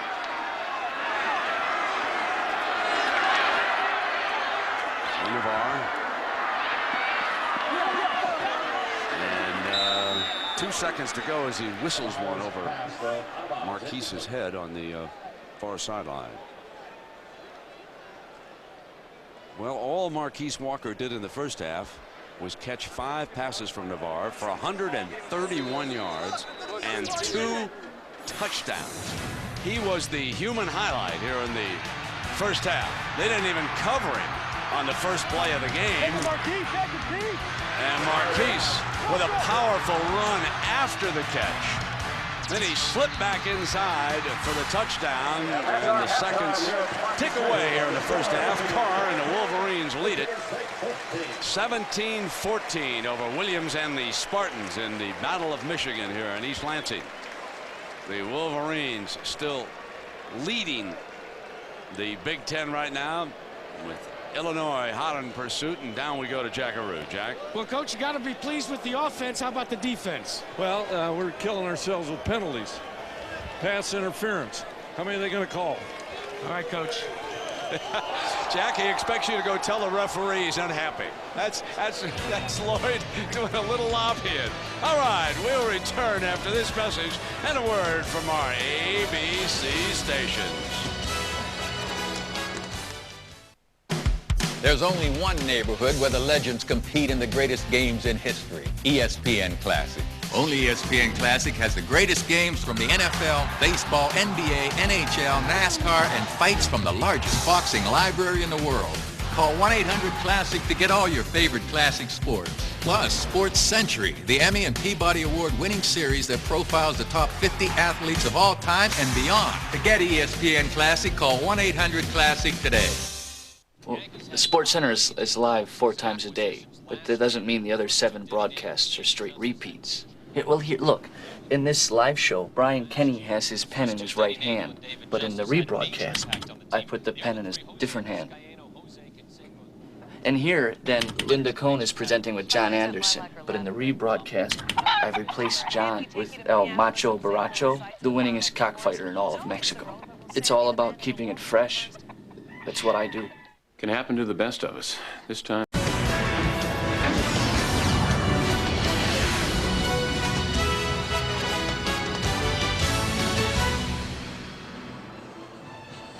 We promised you a duel between 2 of the finest wide receivers in the country, and that's exactly what we have got here. Charles Rogers, he struck first for the Spartans. 5 catches, 57 yards, and that touchdown. Then Marquise Walker's turn. 5 catches, 131 yards, and 2 touchdowns. And my question now for my partner Gary Danielson is, let's say both are seniors, which one would you draft, my friend? Not Plaxico Burress. Gee, that's the last time you asked me that. I think Charles Rogers has some upside, but, you know, Marquise, he just comes steady. I'll take them both. I wouldn't complain about it. What I would take, though, I'd take that blitz package from Michigan if you asked me what I'd take in this game. That's been the difference in the football game. They climbed all over, didn't they? They really have. If Michigan State can't continue to run the ball, it'll be a long day. They're going to have to continue to run the ball. Ready for the second half kickoff. Wolverines will get the ball first. Remember, they won the toss and deferred. Schaefer puts it in the air, nails it deep in the end zone. So it'll come out on the 20. We check in with Jackaroo. Jack? Well, Brett Morris Watts, the offensive coordinator for Michigan State, has been all but stymied by the Jim Herman Michigan defense that's been presented to him. I checked with him before he went topside, and he said, we're not going to make a lot of changes except at the offensive line. We're going to change some of our blocking assignments in hopes that we can pick up on some of the blitzes that Herman is throwing at us. All right, Jack, we'll check that here in the second half as John Navarre, 6 of 9, checks in, and Valescu going to reverse his field here and picks up a couple of yards before he goes down with Nelson making the stop. And here are our first half stats. Well, you can see it, those big passing yards from Michigan, 140 yards, and it was relatively easy. Remember, the sack yards come off the rush yards for Michigan State. I think the biggest stat of the game has been the 7 sacks for 51 yards for Michigan. Michigan is the best in the Big Ten at doing it. They could go double digit today. Marquise comes far to the right. Second down and 7. 5 seconds inside of 5 on the snap. Here's Marquise again, and underneath that soft coverage, but short of the first down. Not much you can do if you're Bill Miller on second down, but play soft coverage. You go man-to-man, Keese will just read that man-to-man and go deep. Michigan, at least you have to force the Michigan offense to move the chains and not get those big chunks. How surprising is it not to have had a tight end catch a ball yet for Michigan? Don't need to. The weakest part of this defense are those corners. That's good coaching from Michigan. Third down and 1. Toss, Perry. Didn't get the first down. Good defense by the Mean Green, Thornhill. Michigan lined up in that bunch package that time that they like to throw on, but this time they did a quick snap on it, and Michigan State did a nice job of reacting to that look and play. Epstein into punt, and Michigan State will take it. That's a good defensive stand right there, folks. High, short, fair catch signal. Right at the 40-yard line by Rogers. So we come back. It'll be the Spartans' ball. They trail it 17-14. Timeout. They are Saturday soldiers, prepared for battle, fighting for every pass, every yard, every touchdown. Catch all this week's college football action with ESPN Game Plan. It's maximum college football with up to 12 games you can't see anywhere else, only on pay-per-view. To be there, all you need to do is get ESPN Game Plan, now available as pay-per-day. To order, call your local cable operator or 1-800-DIRECTV or 1-800-333-DISH.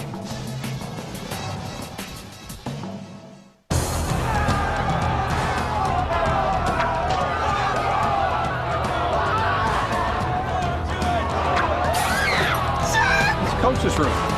Nice.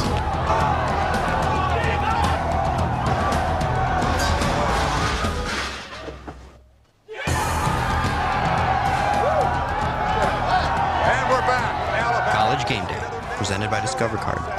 Saturday mornings at 10:30 on ESPN.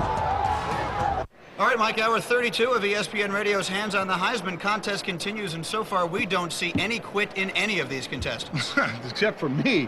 They quit soon. 32 hours. This is amazing how long they can stand there, let alone stand with their legs and then hang on to something as well. It's very impressive so far. I couldn't do this. It's not so much the endurance, it's the ability to withstand the boredom.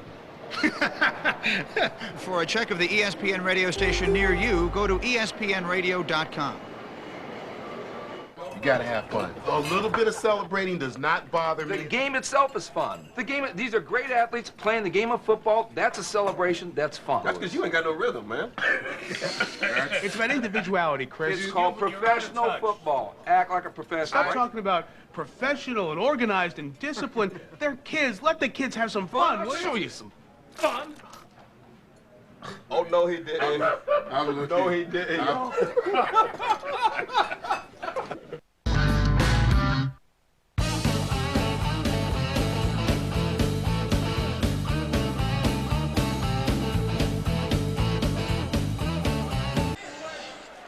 Well, Gary has just pointed out that the run formation has come in here for first down for Bobby Williams, coming out for the 41-yard line.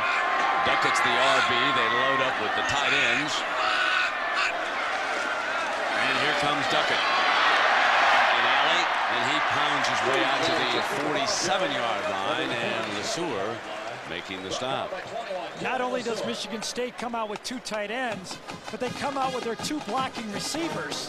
Neither Rogers nor Haygood are in the game right now. That tells me that the other 2 receivers get in there and block, guys. We're going to run the ball.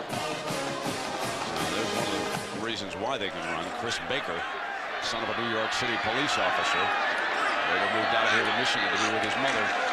He'll lead the way this time for Duckett. Duckett's got a first down.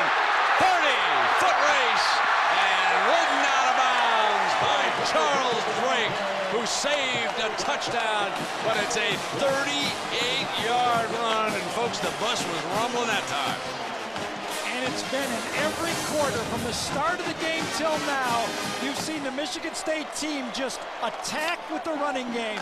I'm shocked they didn't do it in the last drive of the half.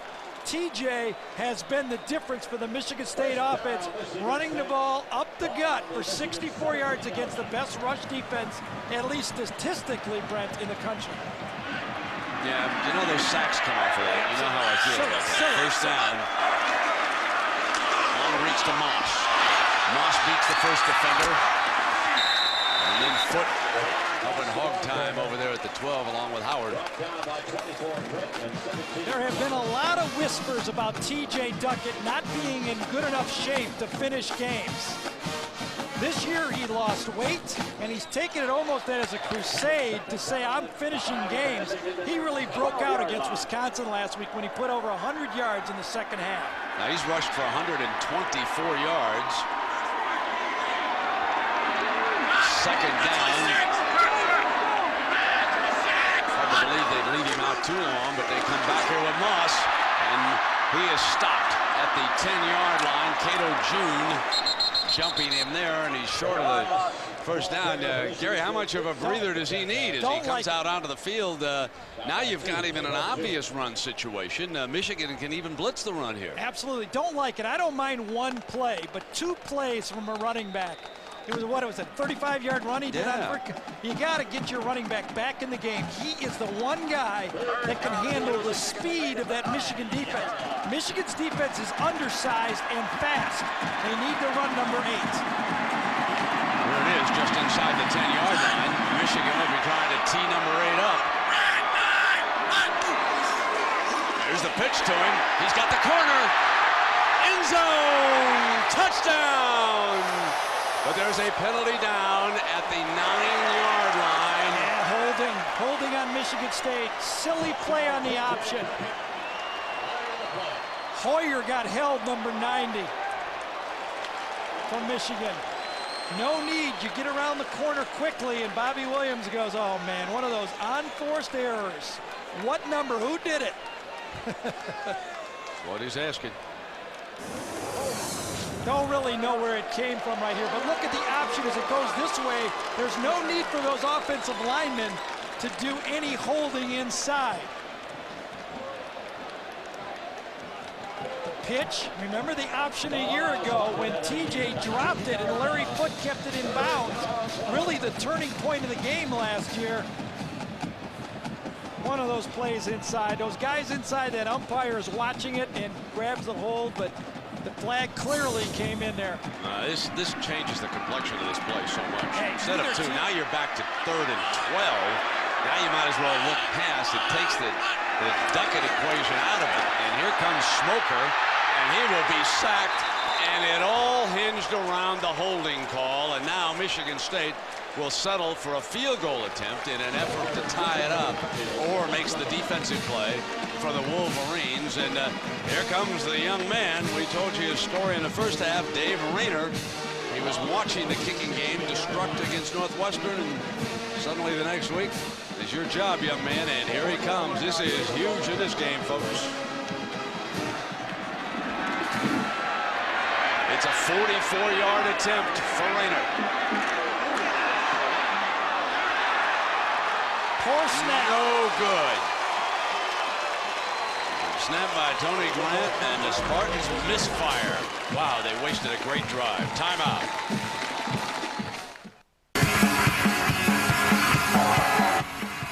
Oh, sweet.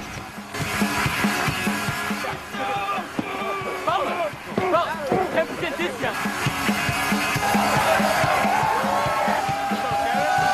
Guys, sorry, you're not the game day band. We are the game day band. And we're back. Big Ten football. College Game Day, Thursday nights at 7 on ESPN. Hi, I'm Jeff Kent. and I'm here to talk about ESPN the magazine. You know, when they first asked me to do this, I was pretty excited. They could have had just about any athlete. So to choose me is really something. It's humbling to be able to give something back.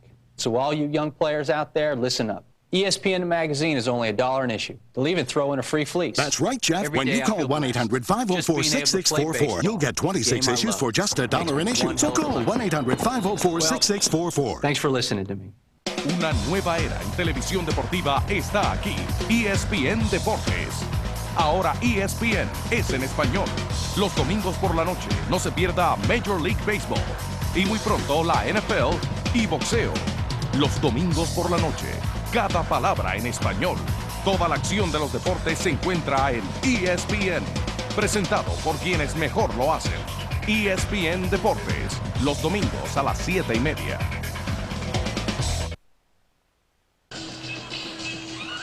Now it's time for our Morgan Stanley well-connected storyline. Marquise Walker, he is the player of the game offensively for the Wolverines, Gary. And what about Duckett? Thrown the ball at him 7 times. TJ, look at that, 124 yards. That's why Michigan State's in the game. I'm throwing the ball at Walker 10 times in the second half. Well, they've got him way out to the left. Nobody's on him. Now they pick him up. Nelson sprints out to take him on first down.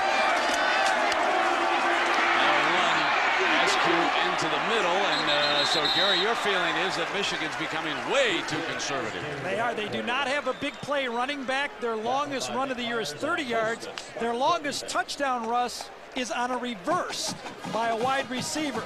The biggest mismatch on the field is number 4. They need to throw the ball to number 4. Michigan State does not have a good pass rush. They're last in the Big Ten in sacks. Kelvin Bell, an extra wideout, checks into the game for the Wolverines. Ronald Bellamy. He's there with Bell and the big fella. Second down. Navarre fires high and almost intercepted at the 45 by Nelson, who has 5 interceptions this year, and number 21 had a shot at that one. Dropped it. Flat out dropped it. Perfect job Nelson did. He was in zone coverage. He had the short flat. He watched Navarre. Watch, John moves his feet, which is what you have to do. When Michigan's quarterbacks, especially Navarre, moves out of the pocket, he doesn't read the coverage, and that should have been a pickoff. Another missed opportunity for the Spartans. The Wolverines seem a little flat offensively. This is their second series here of the second half, and third down and 8.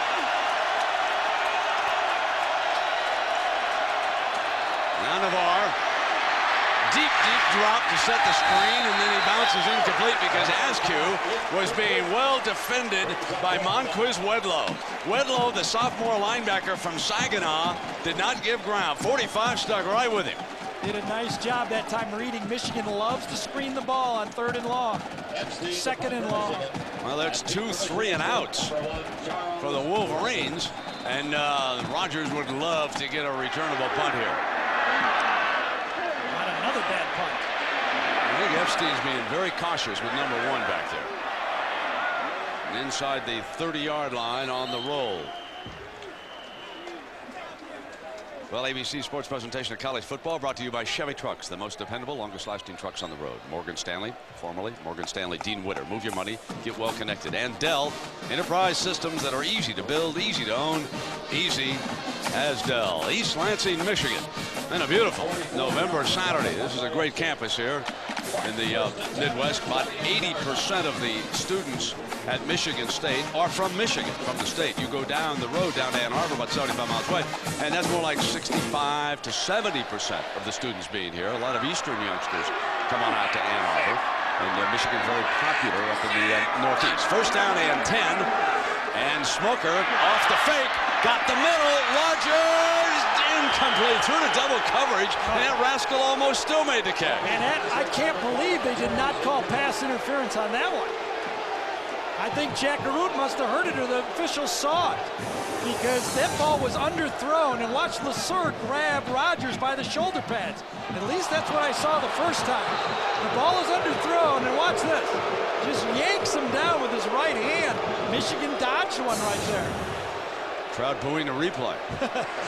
Second down and 10. It's like Lloyd said, how many are they going to call? That's right. And Bobby says, one more, partner. I just need a couple more here. Second down and 10 now. Terribly underthrown pass by Jeff Smoker. Had the idea, though. Find number one. Now runs the delay, and Duckett's got a huge alley. Plus lane to the 44-yard line. Mr. Bettis, there's another power runner coming. We're live here at Spartan Stadium. A 16-yard run for Duckett. The difference in this game, a career-long 57-yard field goal for Hayden Epstein. That's the scoring difference. Both teams 2 touchdowns apiece. Walker with both touchdowns. Duckett with 1 and Rogers with 1 for the Spartans. And now first down for Jeff Smoker. Spartans have the ball on the 33-yard line. Their own 43.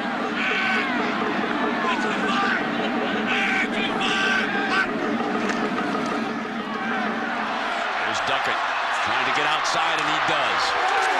Across midfield. Up about 8 yards on that first down carry, and let's go to Jackaroo. Well, Gary, if T.J. Duckett could have the same sort of endurance in the fourth quarter that he shows in the first half of games. T.J. went to work in the offseason to improve on that endurance. Told me that he shifted from lifting heavy weights that added muscle mass to lifting light weights for more reps and to be a little bit quicker but stronger. Whatever he did, it worked. Second down and 2. Now Moss is cut off at the pass, and the big difference when number 8's not in there.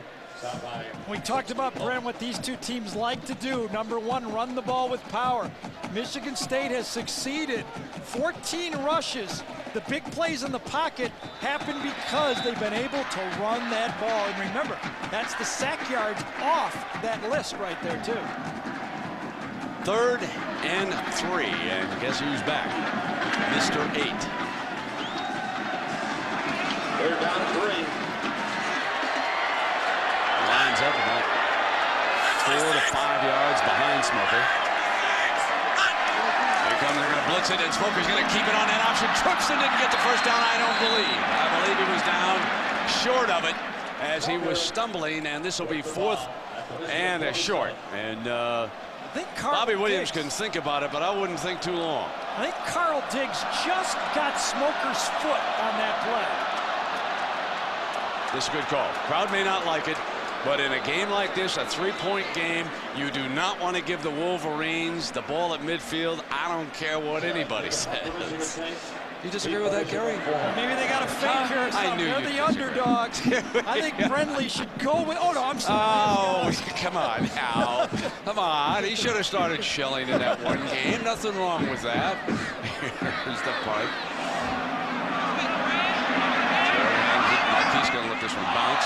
Takes a Michigan hop, and Moss puts a hand on it. They're about the 17 or 18-yard line. We'll take a break. Michigan leads at 17-14. Timeouts. He's a field goal kicker. What's so amazing about a field goal?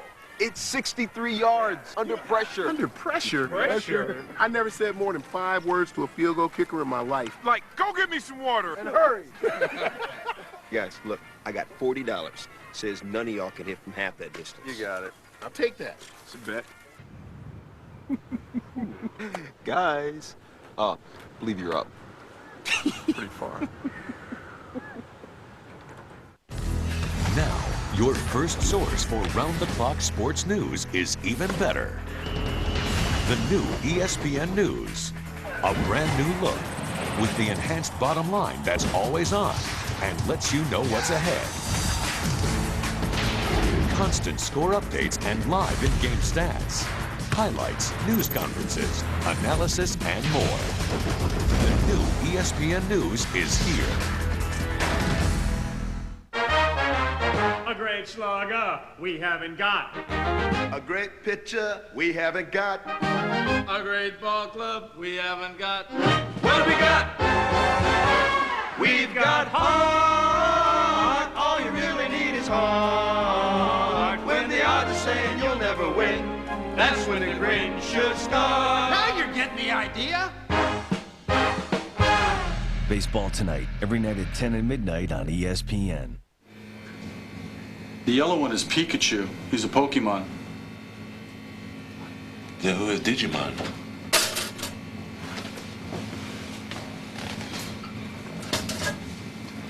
Thanks. Digimon is like a different group, wholly separate from the Pokemons. Thanks for clarifying that. Sure. Actually, Digimon means digital monsters.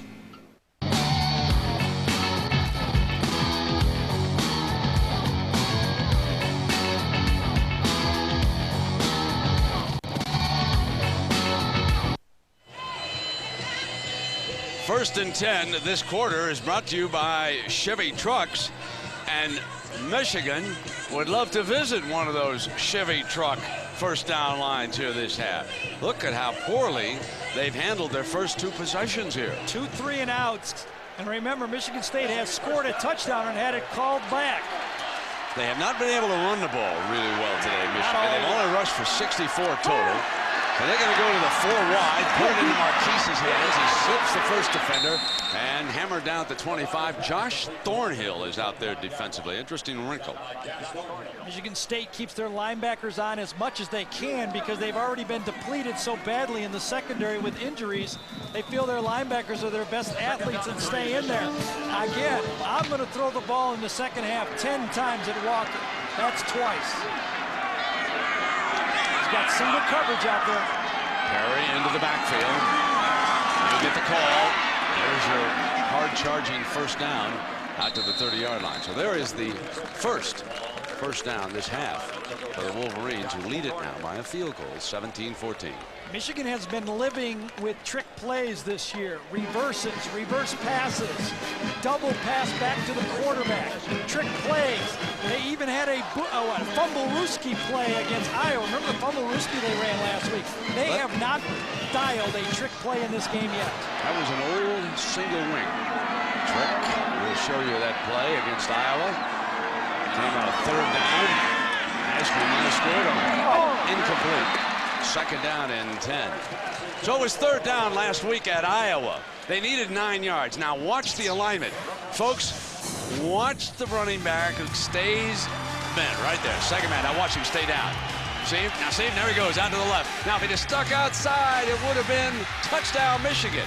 But instead, it was great catch Marquise Walker and touchdown Michigan. Old single wing alignment. And they pulled it off. And see, now Carr's been around long enough. He remembers those old plays. He said, I used that back in high school when I was a head coach, and it worked. Second down and 10.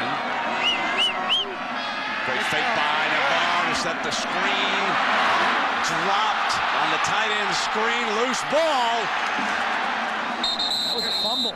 That was a big-time fumble. Japru put it down and went scrambling after the loose ball that time. Benny Japru came on the underneath submarine screen. A little bit of a finesse play for Michigan. One of those trick plays. Japru goes and comes back the opposite way. All the action goes to the right. Navarre throws back, and it was set up. He just drops it on forced error by the big guy right there. That makes it third and long. He's lucky he got it back.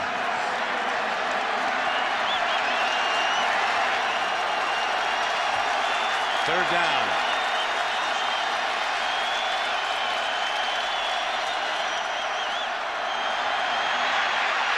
Navarre's in trouble. Incomplete. His wide receiver slipped on that play. That was Ronald Bellamy who came across. Well, when you go back on that fumble by Japru, I want to tell you folks, that recovery may have saved the day over there for the Wolverines. Nick Myers that time came in with pressure. It was a bad snap on the shotgun, and Myers put pressure on Navarre. So Epstein punts it off to Rogers. And Rogers is ripped down at the 32-yard line.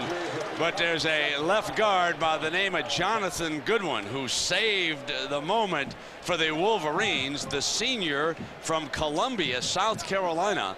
On that fumble by Japru, the ball is loose, and he comes up over the top of the tight end to recover this. This is a great save here by Goodwin.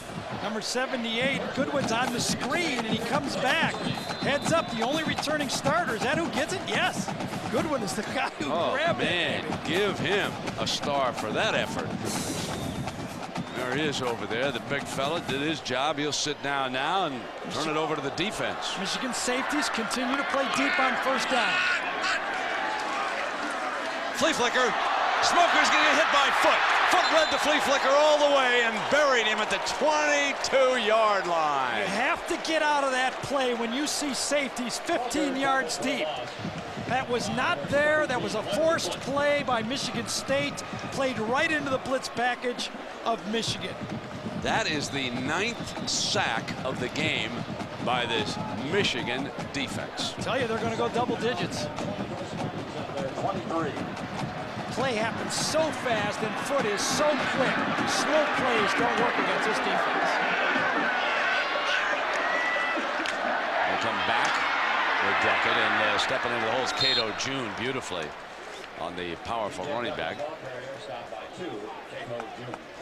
Well, let's see. Before we go over for the Yankee dramatics of the 8th and 9th, a little football to watch tonight. How about Eli Manning and Ole Miss on the Deuce? Which one you watching? Or how about, well, I'm going to watch the Mason Bowl, the Glenn Mason Bowl, Ohio State, Minnesota. It's the coach in Minnesota. He wanted the Ohio State job. That's his alma mater. Didn't get it. He almost got the Michigan State job, too. He was offered the Michigan State job, and it fell apart right at the last second. About 11:45 tonight, folks. You go over, you'll see another 9th inning home run. Now here's Smoker. Blocked.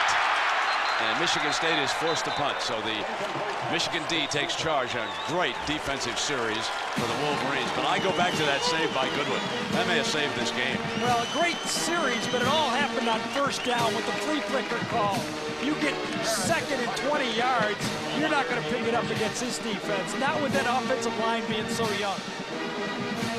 Boy, Gary, speaking of the World Series, you ever see anything like that? I mean, I can't get over what happened to those really two. can't. I don't think anybody else has either. I'm even staying up late to watch it. That's how good it is. It's just amazing. Now they're going to give Bellamy a crack here. This Marquise Walker back deep. And it's fumble! Loose, and Michigan's got it again. 2 loose balls, both of them recovered by the Wolverines as Marquise coughs it up on the punt return. Tyrese Butler, I think, is the guy that got it. The one who had the big catch for a touchdown last week against Iowa. This play might even be bigger for Michigan. Walker off the fingertips was there, and the ball goes to number 9 on the bounce. Yeah, that was Nelson knocking it free and saving the day as Butler, and Gary mentioned that great 77-yard pass which set up a Michigan score last week. First catch of the season for him, and now they will run Perry to the 38-yard line. Now it's time for our Pacific Life game summary coming your way here from a tense, tight game. The Battle of Michigan, and Marquise Walker with one of his 2 scores, and then the Epstein 57-yarder, and it's 17-14 Wolverines. Michigan State has done a great job at stopping the Michigan tight ends in this offense. 2nd down and 7. Play fake Navarre. Deep drop. Interception. Underthrew Marquise Walker. And the Spartans are inside the 40 as Duran Bryant has one tossed right to him. Not a good throw by Navarre. One of those finesse plays, Michigan trying to get the big play. A play-action pass, trying to go deep. He never saw that corner fall off. You'll see Navarre, play-action pass to his right, comes back and tries to hit the crossing play, but there's that corner standing right there. Navarre never saw him.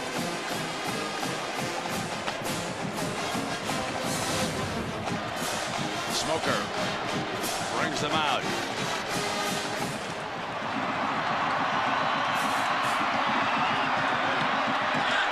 Duckett's the running back.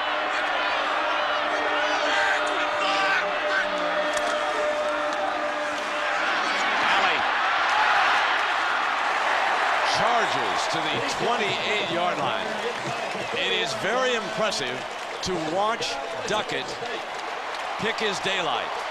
some running backs don't see holes, and I know they have even said it about him as a youngster, but it seems like every time he's very patient. He's got that great alley, and he just runs through it right now, and he's piling up the yards. 161 yards against Michigan. Option, Smoker, late pitch. Here he comes again down the sideline, and he's run out of bounds. Well, let's check on the Seminoles. Let's go to John Saunders in New York. John? Brand, with the Burger King update, Florida State, Chris Ricks, you heard Terry talk about it. Don't turn the ball over. Florida State would win. He's been terrific. 4 yards here to Tallman Gardner, and they up the lead to 34-10. The flag on the play, it still went back. It was good, and there's still 9 minutes to go in the third quarter. Tough day for son Tommy. Which reminds me, how could the BCS people say that Miami's win in Tallahassee was not a quality win? Come on, you better alter that. You go up there and beat the Noles like a drum like they did that day. They deserve some credit for that. My goodness. Cato June is shaken up, and again a reminder, and let me bring Gary in on this Monday nighter coming up. We've talked about the bad blood between Shanahan and Al Davis. Talked about the matchup between Greasy and Woodson. What do you think out in the Raiders ready to make the Super Bowl run? Doesn't Shanahan own them, the Raiders? Yes, he certainly has. You're right. Best team I've seen, though, this year is the Raiders, I think. T.J. Duckett, we said he has to do it every quarter. Every quarter, look at, he's on his mark. He needs 25 yards per quarter. He's getting off in the second half right here. Can he carry it to the fourth quarter? I think they'll need him. We will see if his new routine of staying in shape is enough. Cato June has seen enough of T.J. Duckett from the secondary.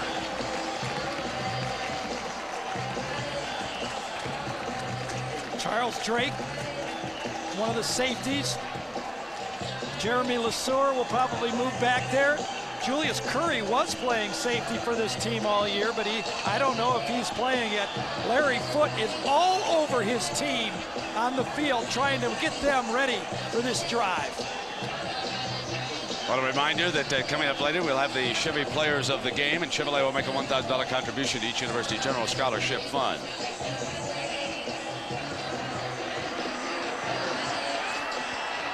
Wonderful job, Brent, by Jeff Smoker on the option play today. Here's second down and 5.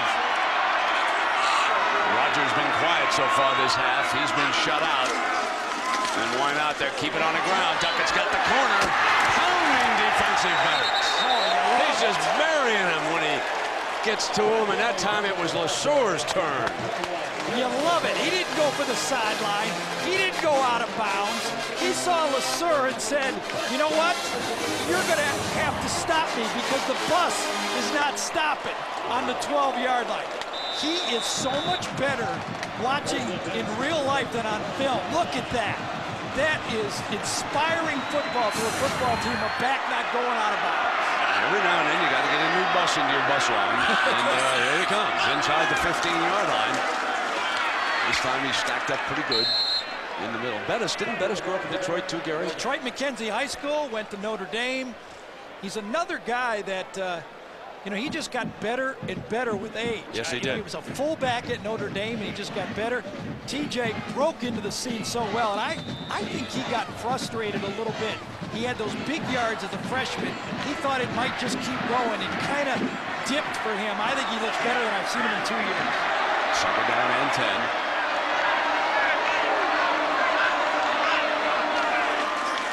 Toss now to Duckett.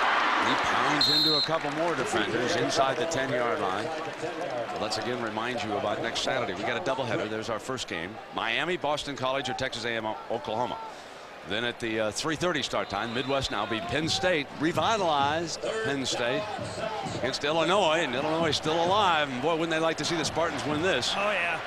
How about now you go to number 1, Brent. Try to find number 1 and throw the ball up the corner where he gets it or no one gets it. Yeah, that'd be Smoker's first completion if he can hit one here, Gary. He's 0 for 2. Bottom of the screen right there. Third down and 7. Smokers looking the other way. Middle. Got Baker fumble. And he goes right on top of it. Short of the first down. On an incomplete. Oh, wow. I thought for sure Smokers right. I thought he'd pulled it in and turned and fumbled. But the officials normally, they give the benefit of the doubt to the no catch on that. Actually, as the tight end goes right up there, double coverage from the safeties to the outside to the receivers. This is where the ball should have been thrown. The ball was caught and hit by Larry Foote. Nice job by Larry Foote getting there just as he caught it. Michigan State caught a break earlier. They caught a little bad one there. Well, now the young man's got a makeable one here, 27 yards. Missed on 2 long ones. And so he ties the game. With 12 seconds to go in the third, we are deadlocked at 17. Looks like, Jack, we may have some more footage for your historical file, my friend. Yeah, Brent, we got to give equal time to the Michigan Wolverines, so let's go to 1996. The Wolverines scored 2 touchdowns in 9 seconds. Count it, 9 seconds apart. And they beat the Spartans in Ann Arbor 45-29. And the big house was rocking that afternoon, wasn't it? So the interception results in the game-tying field goal. We've had only 1 turnover in this game. We've had 6 penalties, 4 of them against Michigan. Michigan State with 264 yards of offense, and they'd have a lot more except for those sacks. Remember, the sacks are subtracted from their rushing total, and they've been sacked 9 times for 68 yards in losses. Yes, Brent, there is no way you can win a game, I believe, when you get sacked that many times. This running game is doing much better than I ever would have thought. You get 9 sacks, you usually lose. Joe Perry out as a return man, along with Marlon Jackson.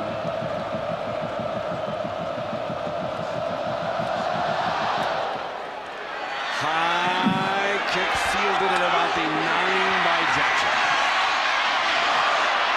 There's some heavy hitting going on now, folks. At the 25-yard line, it'll be Navarre and the offense. Brent, we had the big play a year ago by Larry Foote on the fumble on the option play. I think this was a nice deflection right here. This was a big one because this ball would have been completed. Larry Foote comes across, the ball is basically caught, and he rips it from the receiver just as he was juggling it right there. Nice play by Foote.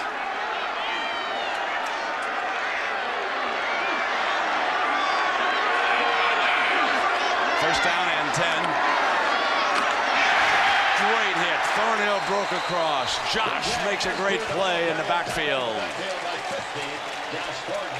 So the third quarter comes to an end. Good one in East Lansing. Back after this message and a word from our ABC station. As an anchor, you always want that complete show. And coming up, a Did You Know about sports. So, Ken, how you feeling? I'm fine. Never better. I'm great. I can go. Just let me finish like that. You'll get him next show. Sometimes you don't have your best stuff, so you got to bring in a closer. We usually handle it like professionals. Thanks a lot. It's all part of the game. You're on in 3, 2. Welcome back to Sports Center. The subject. Time yet? How much time do we have?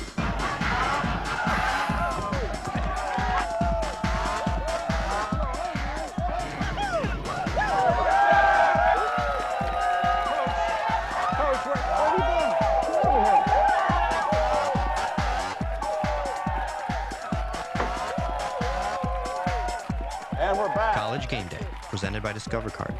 Saturday mornings at 10:30 on ESPN. But baseball is marking time.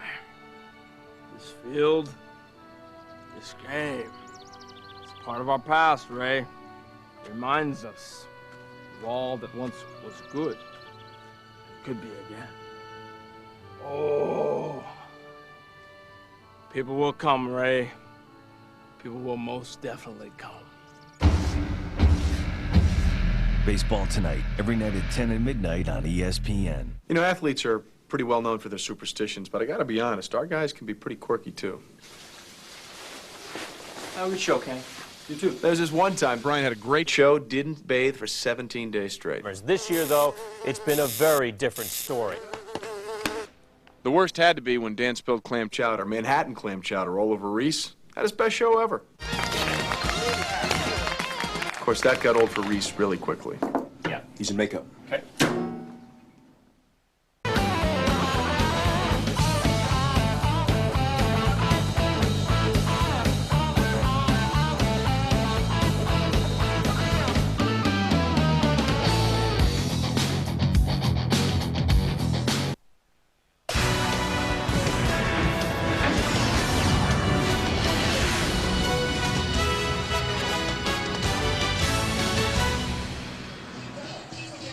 Two entirely different halves, and Michigan being shut down here, and our two wideouts have all but disappeared.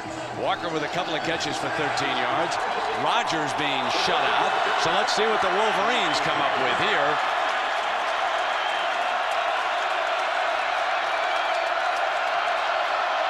Navarre on first down. High. Marquise dropped it. Marquise, it would have been a difficult catch, but he makes catches like that as he leans back to the left-hand side. And we hit the top of the hour with Gary and Jack. Tom Brenton, nice to have you along with us because we've had an offensive lineman by the name of Jonathan Goodwin perhaps save the day on a Michigan fumble up over the top. I believe that's the type of plays you got to get the ball to Marquise Walker. Navarre just needs to make a better throw. Get the ball in front of the receiver. Third down and 11. And here's Navarre. He's got all day.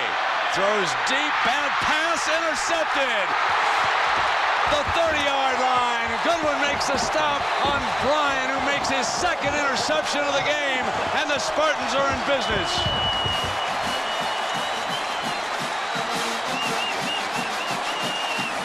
Said it. Navarre had all day.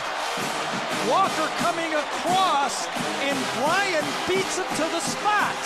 Navarre believes that Walker's going to get open. Bryan comes off on the throw, does a wonderful job of reading the dig pass. Michigan loves to throw the dig pass. Good coaching by Bill Miller getting ready for that play. Make Duckett the favorite on first down. Absolutely. Spartans with the ball at the Wolverine 30. Deadlocked at 17. Here it comes, and great defense that time. And the Wolverines with Orr, number 53, jumping all over him. One more look at the interception. You'll see him come down. This is the interceptor. Kind of baits Navarre. He's setting in zone. He pushes one guy, and then he goes and follows the receiver right here. As Walker comes, Navarre believes he'll beat him across the mark. You see Walker had to stop, and Bryan didn't. Good adjustment by coordinator Jimmy Herman on this last play, going to one of Duckett's alleys and bringing Orr across into that daylight. Second down, short drop, Smoker, and Rogers can't hang on. Made a diving attempt inside the 25-yard line, and it'll be third down, and you would think that Michigan State would need some yards for their young field goal kicker. Hoyer's limping off, number 90. One of those down linemen from Michigan hurt his ankle. Victor Hobson, the linebacker, did a good job of cutting off Rogers that time. The linebacker took away the slant, and Rogers stopped on the play. They need 16 yards for a first down. They have to reach inside the 19-yard line. Smoker still looking for his first reception of this half.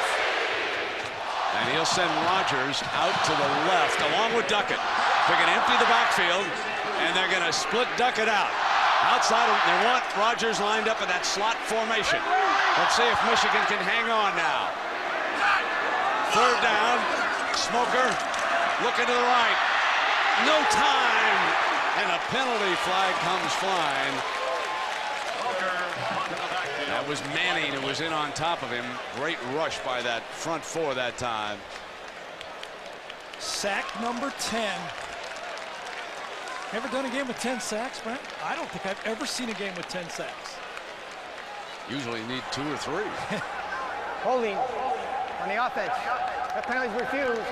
Fourth down. So they take him completely out of field goal consideration. And Craig Jarrett will try to seal Michigan up inside the 20. Wolverines now with a couple of turnovers. They've really struggled offensively in the second half so far. There's a high punt. Marquise, fair catch signal. Makes a catch right at the 11-yard line. Perfect job by Keys. Set your feet at 10 yards. Don't back up. Catch the ball.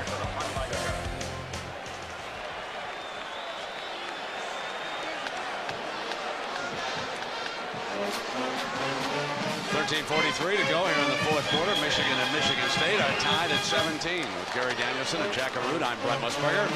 And we've had a dandy game with a story, two different halves. And the Wolverines continue to struggle here in the second half as Navarre has turned it over twice with 2 interceptions. Michigan State able to convert one into a field goal, but they were just stopped on the second interception. And now the Wolverines will see if they can move the ball. Nascu, number 35 out of Cincinnati, back in as the running back. He gets the call, and the Spartans jumping. You wonder if that lack of a rushing attack by Michigan is finally catching up with them. They are not running the ball effectively all season. Not like a Michigan team of the past. This team's only getting 138, and a lot of it is in those reverse and trick plays. There's the rushing yards this half, and the Wolverines limited to only 14 yards on the ground.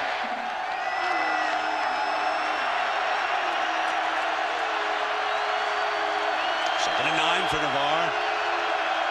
4 wide. Run the draw play with Askew. On a cutback, first down.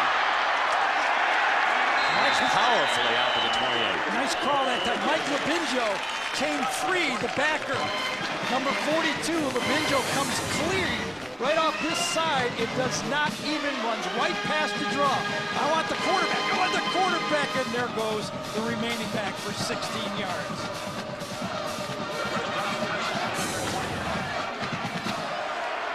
Averaging better than 6 yards a crack.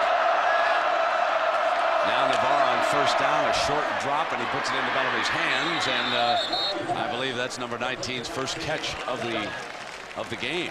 Very, very quiet. A guy who I really thought would break out this year was Bellamy. A highly thought-of player, great upside potential. Seems to have disappeared from the Michigan offense as Marquise Walker has become more and more effective. So the Wolverines move the ball out to the 40-yard line, and this is by far their best looking offensive drive this half. Go on a quick count and muscle their way for a couple of yards around the right side before Thornhill makes the stop. Nick Thornhill's Myers, the leading tackler for the Spartans, number 50. Daddy was a big-time player here at Michigan State. Nick Myers doing a great job, the defensive end, number 75, turning those plays back in.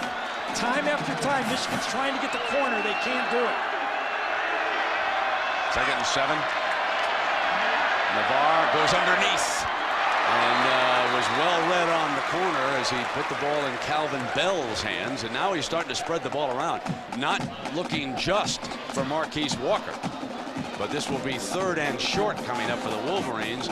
And you would think that at a certain point in this game, we are going to see one of these 3 tight ends break open for a big first down. They like to run the little play action with one tight end in the flat and one tight end running an option play over the middle. Too many men on the field. Yeah, they're going to take one of the tight ends out of that huddle. The clock is running down. They've got about 5 seconds. Play fake. Navarre rolls hard, throws deep to Marquise, who's covered. Incomplete. That's tremendous coverage by Broderick Nelson. Now, as decimated as this defensive backfield is, remember that Nelson was the starter all the way for this team, and he looks it here. He really did. He started in place of Cedric Henry the very first game of the year, so he's been there. He's not the guy they wanted to start with to start the season, but he's the one lone survivor back on that secondary. Tied at 17.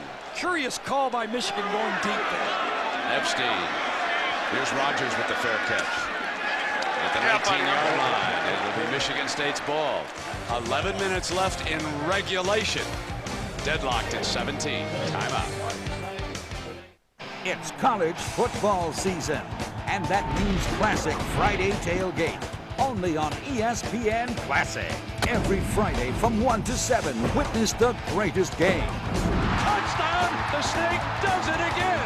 The greatest players and the greatest rivalries in college football history.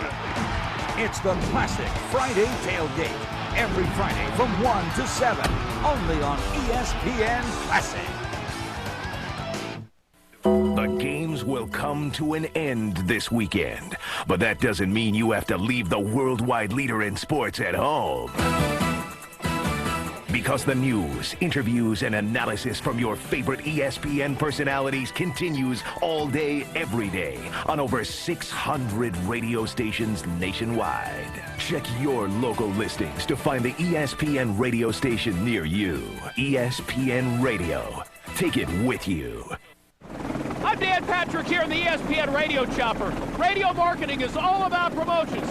That's why we're blanketing the country with these ESPN radio bats. We've got live sporting events. We've got call-in shows. You can log on to ESPNradio.com and find out more about stations in your area. Or you can listen online. So tune in. And if you happen to catch one of these bats, enjoy!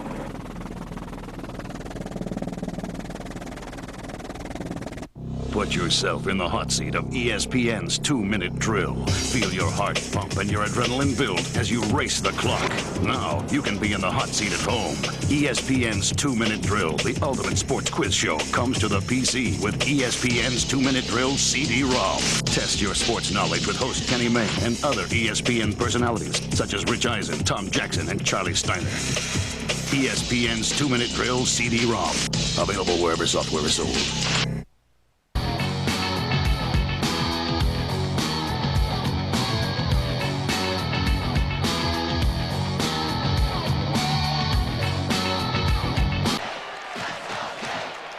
Keep an eye on Illinois, trailing 13-0 today. They rallied for 38 points to beat Purdue. They're chasing Michigan, a team which beat them earlier. So that is a team to keep in mind when all of these BCS bids go out. Remember, there's 2 at-large berths. You can only have 2 teams for one conference. So Nebraska, Oklahoma, and Texas, one of them's got to give way. That leaves a spot open, and the Illini could be in hot pursuit. Smoker, incomplete. And now let's talk about how Smoker has played here today. He has played well because he's been chased all day, and he has not made the big mistake. You get into a game getting sacked 10 times, Brent. You got to admire this quarterback because there's nobody left behind him. He's still looking for a reception this half. That's how tough it's been. Look at that. 17 times he's been hit, and he's been sacked 10 times. There's wipes away after a second down and 10. No partying for Smoker tonight. Yeah. Back he goes again. Gotta go one-on-one. Rogers reached out and grabbed it. Oh, what a catch by Mr. Rogers. Oh, my goodness. One-on-one coverage. This guy holding by LeSueur. He runs through it. He doesn't give up on the ball, and he fingertips it. I asked him a question yesterday when I talked to him, Brent. You got one of those Marquise Walker catches into you? He said, yes, I do. Yes, indeed. That's 29 yards. His first reception of this half. Coming out from the 49. Here comes Duckett spinning and running to the 42-yard line, and Drake makes a stop. And Jack, what about the injury situation?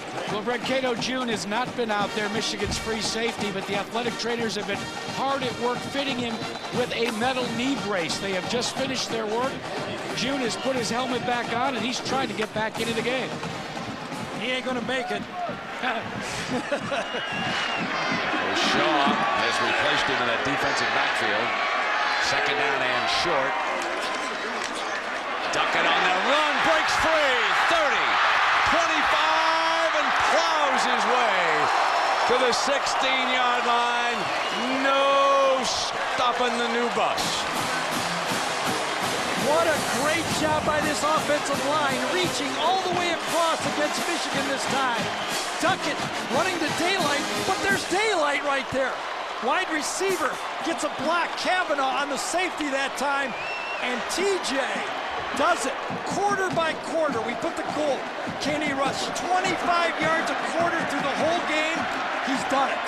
When's the last time somebody hit Michigan for 200 yards rushing? He's over that right now. 208 yards for number 8. He's coming again. Drug a couple of defenders right with him. Carl Diggs, perhaps he was the first to hit him in the hole.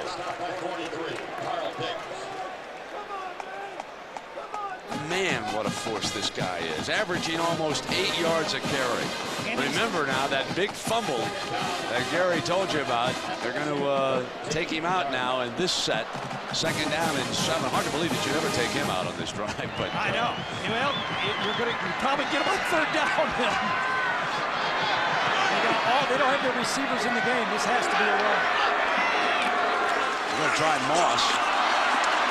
And Moss is wrestled down by Charles Drake, and we go to New York, and here's John Saunders. All right, Brent, thanks a lot. Woody Dantzler trying to lead Clemson back. It's late, and it's going to be difficult, but one of the most athletic quarterbacks in the country scores from 7 yards out, and Florida State's lead is down to 34-17. We, of course, will let you know what else happens. I'll give you Clemson, John, if you want him. I'll take the Noles the rest of the way in that one. 3rd down and 3. Still no TJ. Where is number 8? We'll try Moss again, and nothing doing. And boy, I don't get that. I don't either. I don't get that. I'll take a timeout before I run someone else. Well, now they're going to have to kick a field goal, Gary. Why would you not have that force on the field in that situation? You know, like Steve Mariucci told Terrell Owens, you want to call the plays, come at 7 o'clock in the morning, right? But you know, well, I want to tell you something. The game of football, I agree. Your best people should handle the ball. Obvious. Bobby Williams won't be happy with this, but that's an obvious mistake by the coaching staff. I don't see any badges from practice anyway. Here's 6-yard field goal. That's it. Dave Rayner nails the field goal, and the Spartans lead it 2017. Timeout.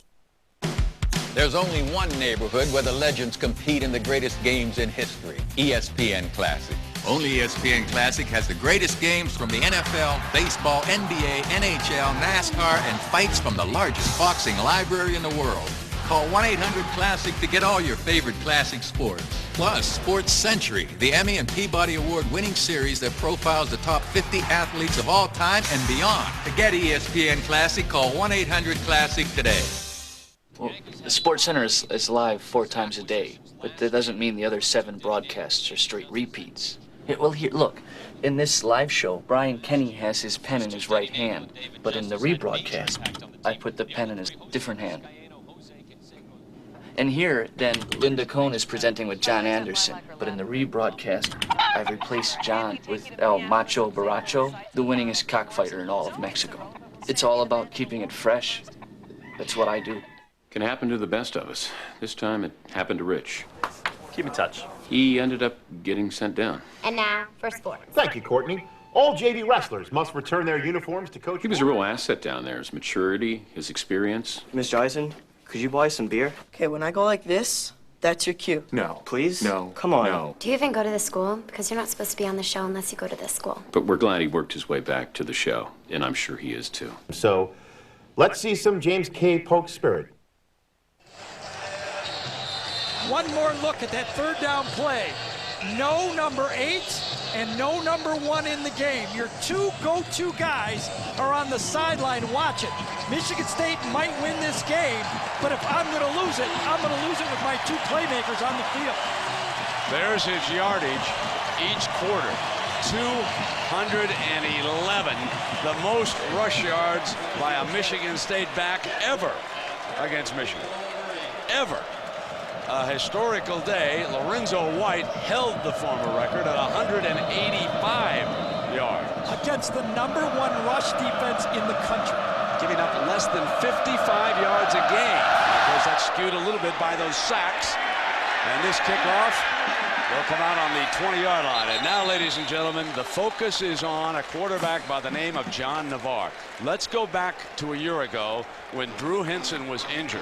And Navarre stepped into the starting lineup, got off to a nice start, and then went west against UCLA. And then came the nightmare for the Wolverines and Navarre.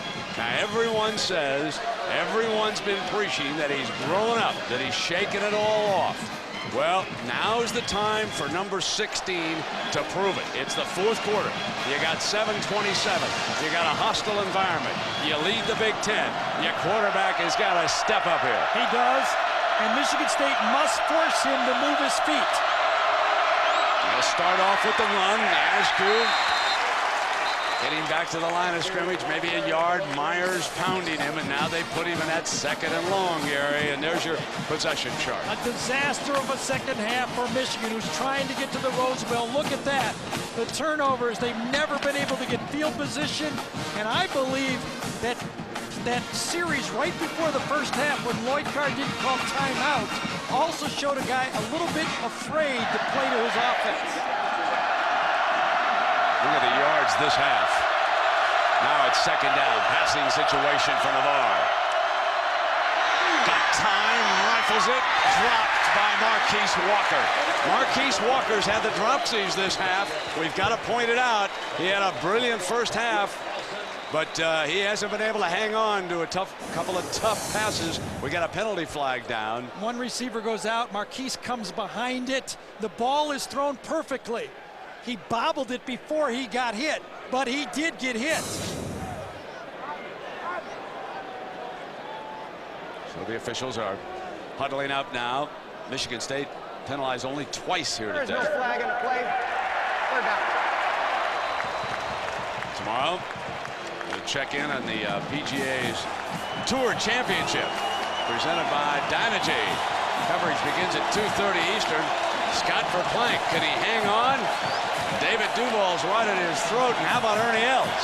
Has a 1-1. I think he put up about a 65 today to jump into contention. Third down now and 10, and here's Navarre. Hit on the release, complete to Marquise, but nothing doing. Michigan is forced to punt. Michigan State came after Navarre. They know when he gets comfortable, when he plants his feet, he can throw the ball. Bill Miller came after him that time, and Deron Bryan, number 27, on the left side of your screen, jumps up and tips the ball. The ball was tipped. Pressure in the face of the quarterback. Epstein will try to get this as high as he can because Rogers waits back there. Got to get the gunners. Here comes Rogers, and he's hit right at the 39-yard line. Great coverage by Jackson, the freshman corner. He just bore in on him. Nice job, yeah, man. Timeout. Every Wednesday night from 9 to 11 is Wednesday Night College Football. It's Game of the Night, only on ESPN Classic. Classic rivalries. Classic legend. Classic bowl. The Snake does it again. Touchdown, Nebraska. The only place to be for the greatest games in college football is ESPN Classic. Wednesday Night College Football, every Wednesday night from 9 to 11. Monday Night Football, they brought in Dennis Miller, so we decided to give our show a little shot in the arm. So while Serena sits at home with an injury, Venus Williams is advancing the finals. Tennis racket! Yeah! NCAA basketball, big dance. And you always have to try new things. You always got to tinker with it, make it better. The Bulls basketball, look. Why? Why was it so bad? You know what? It's a very subjective thing. Next Sports Center, 1 hour from now with Carrot Top. I'm Carl Ravitch. Thanks for watching, folks. Woo! Smart! Look at me, I'm a football. Like, I feel so free inside. Kirk, look, it's you and me. I have to go. I'm sorry. It's you and me, Kirk. I'm a football. Look at me.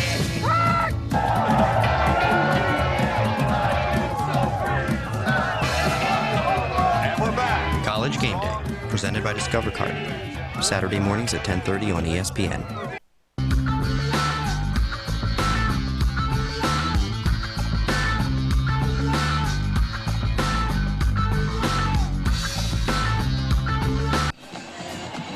Having having second-guessed Bobby Williams for not having Duckett on the field for those last 2 plays. Let's praise him.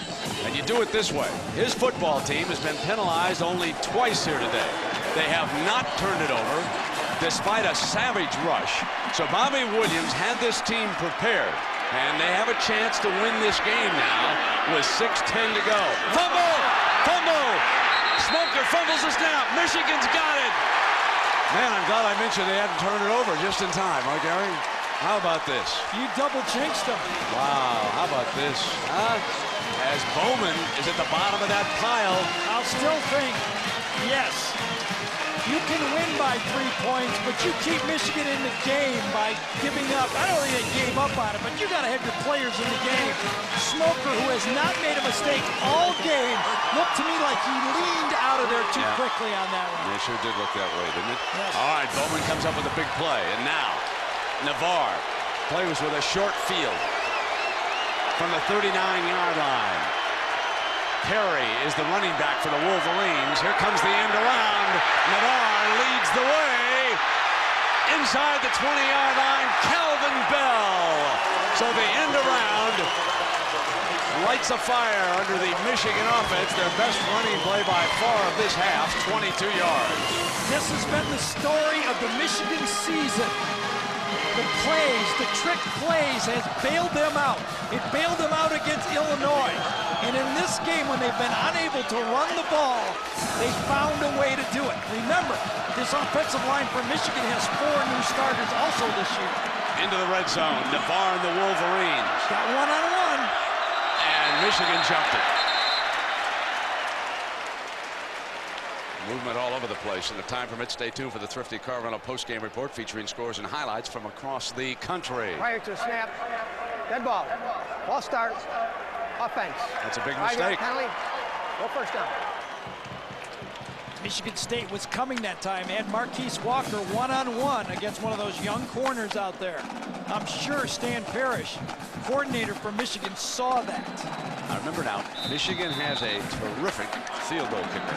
Hayden Epstein, in case you weren't with us, kicked a 57-yarder in the first half. So if this bogs down, they've got the leg, and Navarre was pulling out a little quickly too, but he got away with it. Goes end zone, overthrew Marquise Walker. Marquise broke his route off. Broke his route off. That's a flag route to the corner. Marquise thought he was covered. He cut underneath. Navarre threw the ball way before. He never really was on the same page. I think Broderick Nelson, number 21, has done a nice job in this football game. Yes. Second down and 15.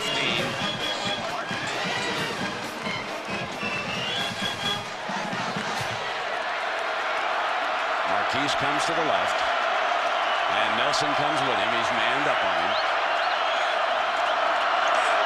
They'll run Askew. He slipped the first tackle, but makes it back to about the 20-yard line. Can gain no more than a couple of yards. Labinjo again. The counter trace, so good to Michigan for so many years. Labinjo comes off the corner and goes right by the tackle that time. Petruzzello. The guard, excuse me, that time, Petruzzello.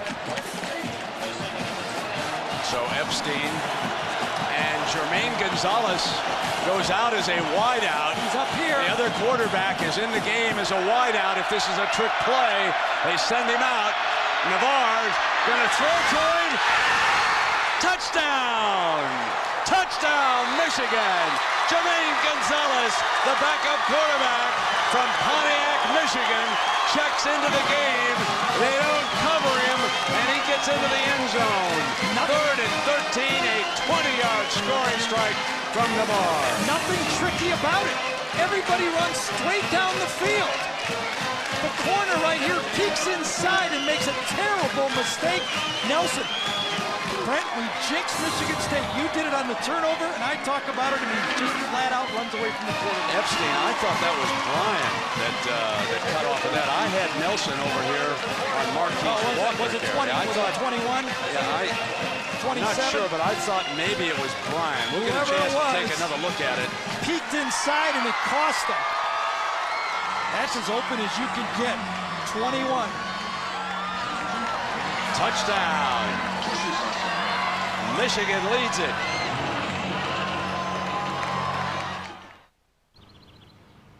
Hey, Boilermaker. Yeah? Got my curve breaking 2.5 feet. Oh, yeah? Then you have been practicing, huh? But don't give me no baloney about a curve breaking 2.5 feet, though. For how much? $10? Make it 20. We got a bet.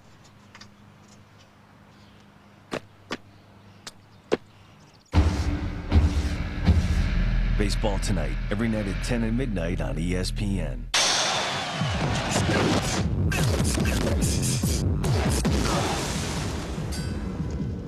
I can still feel his hooks in my ribs and taste the leather from his uppercuts. So why should I get out of the corner? Because I'd gladly take another 3 minutes of pain for a shot at a title. Wouldn't you?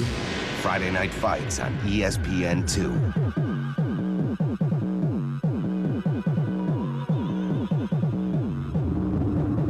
Like a lot of organizations, ESPN was having trouble with their carpet. So they had me install a more natural surface. This grass we install is the best. It's a good Bermuda. No hot water on that, okay? Yeah, that'll set the sting. It lays down very, very pretty. Still to come on SportsCenter the rest of the night in the NBA. Wherever you are, I mean, there's nothing more beautiful than grass.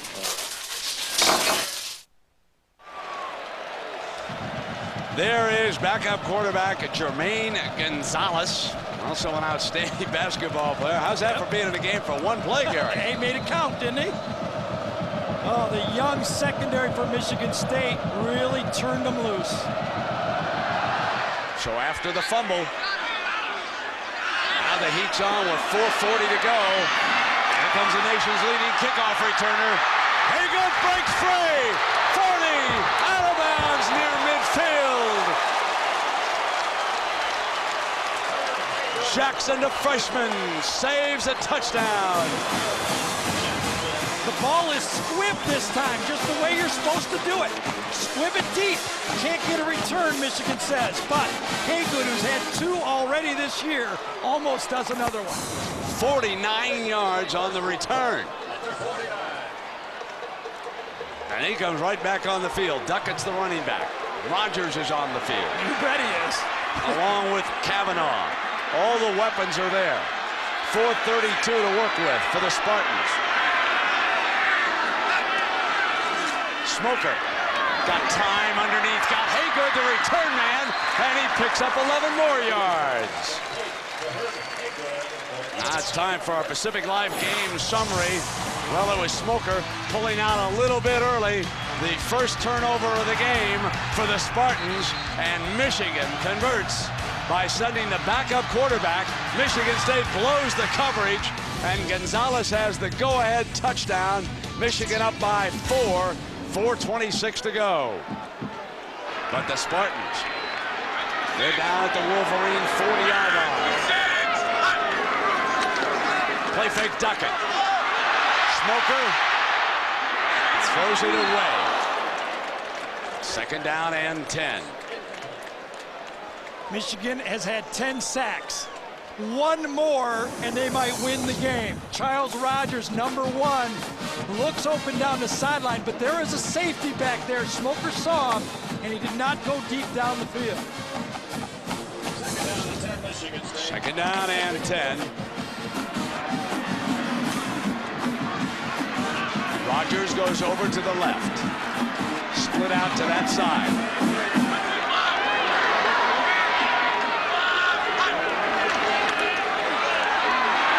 Looks right, got a man incomplete as Howard makes a tough defensive play there on B.J. Lovett, the junior from Belgrade, Florida. Thought Jeff Smoker got a little bit greedy on this one, Brent. He had Rogers open, wide open, coming underneath that play for an easy pitch and catch. Rogers starts left, and it comes right across the formation, and no one really covers him. He's wide open, and Smoker took the tough throw instead of the easy throw that time. Notre Dame can tell you that Jeff Smoker's pretty tough right about here. 3rd down and 10 right now. Spartans trail it by 4. 5 wide, empty backfield. Duckett has it knocked away by Foot. I mean, Foot really went after him on that far sideline, and it's 4th down and 10. What do you do here, Gary? I punt the ball. I'll tell you what, that was the worst throw of Jeff Smoker for the game. Didn't set his feet. The ball went high. Larry Foote's giving him the completion. You can't ask your tailback to make a catch like that. That's the second big play Larry Foote has made in this game. Spartans will use a timeout. Oh, that surprises me. There's their first of 3. At the 4:12 mark, a 4th down and 10 from the 40-yard line. An ABC Sports presentation of college football brought to you by Cadillac. Fusion of design and technology. Circuit City, we know how you feel. That's why we're here. Circuit City, we're with you. Pacific Life, annuities, insurance, investments. Discover the power of Pacific Life. And Mountain Dew Code Red. Discover a sensation as real as the streets. You almost put yourself now in position of having to go for it. If you punt the ball after a timeout, you really put yourself behind the 8 ball. The way Michigan has had trouble running the ball, I would punt it and see if Michigan makes some first downs running the ball. Spartans are still huddled up here. TJ Duckett with his helmet off. They're at the 40-yard line, 4:12. They had all 3 of their timeouts. 2 poor plays by Jeff Smoker not closing this game out. Bad decision, not hitting Rodgers, and a poor throw to TJ Duckett. Jeff Smoker, as you mentioned, has closed games before. You mentioned the Notre Dame game.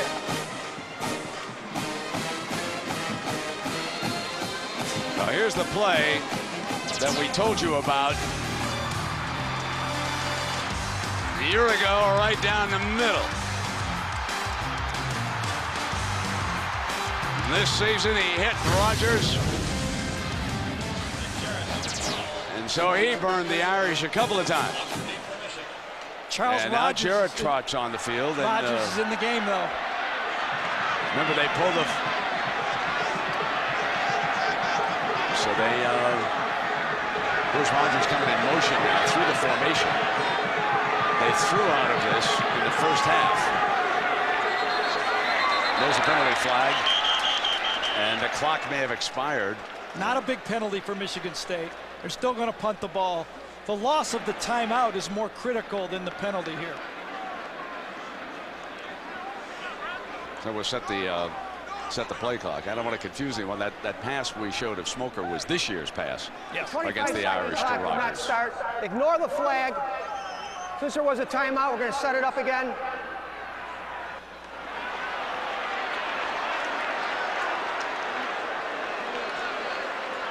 Brent, he did have the big play to Herb Haygood as a true freshman a year ago, and he came back this year, back-to-back years against Notre Dame. So it's 4th down for Jared. Marquise Walker back deep for the Wolverines.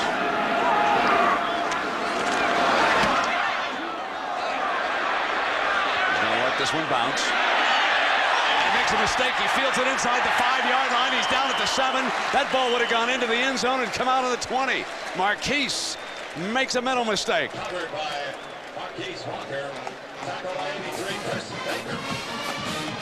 So now it's up to Navarre in this running game to try and bail him out. There's 4 minutes to go. Michigan State with 2 timeouts. They trail it by 4. They need a touchdown if they get the ball back.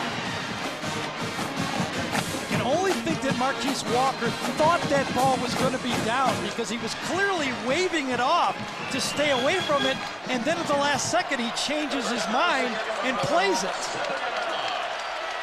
Askew is the running back.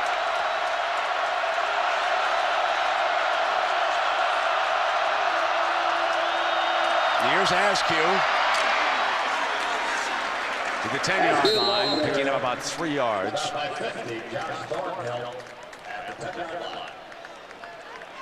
Now it is 2nd down. Clock moving. Michigan has rushed for only 118 yards in the game, but remember, the reverse was part of that yardage. They've had trouble making first downs in their regular rush offense. If they could put 2 together here, they win the football game. Now 2nd down. Calvin Bell out to the right. Walker to the left, and they'll run to the right. Askew, he is ridden down about the 13 or 14-yard line by Myers. And Michigan State will take a timeout.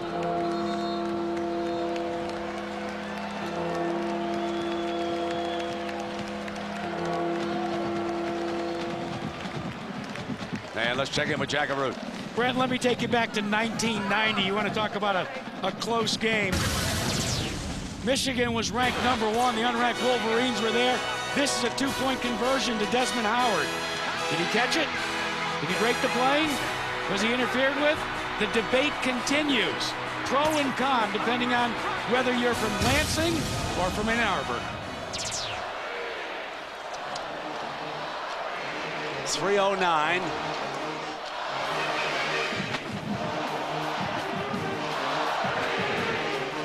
Bobby Williams knows one stop and he gets the ball back.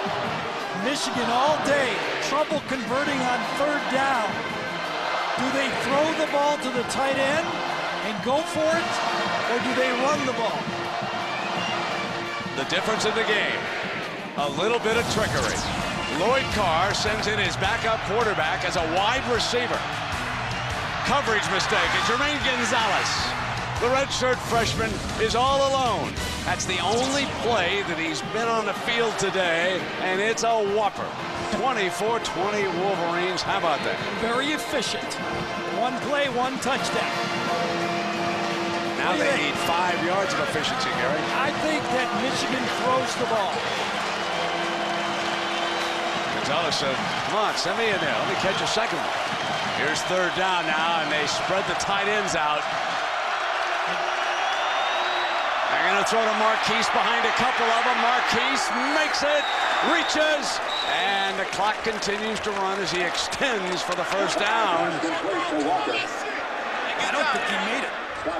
Wade kept running the clock down there. The official indicated he might not have. Looked like he bobbled the catch, and that started him off slow.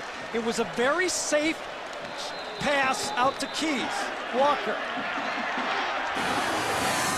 It's 4th and very short, showing on the field. Reaches out, good block coming down there, and he just short of the 1st down. Now they're going to dash Epstein on the field here. Rogers is back deep. Just do get the snap off in time. Gonna be a short field. Gonna be a very short field. Michigan State with tremendous field position here, and 2:09 to go.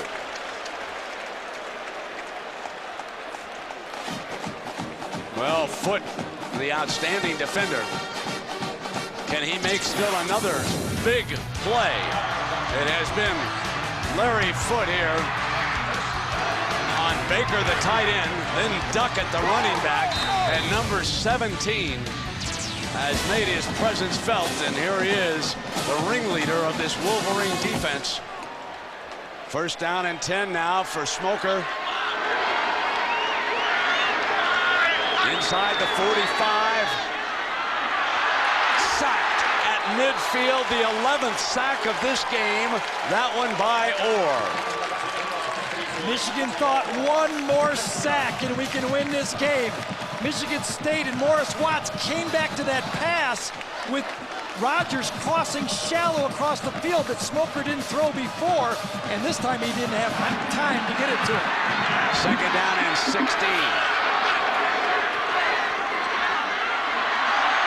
Waits to clear and then throws it out of bounds. And we check in for an update on Stanford. Here's John Saunders.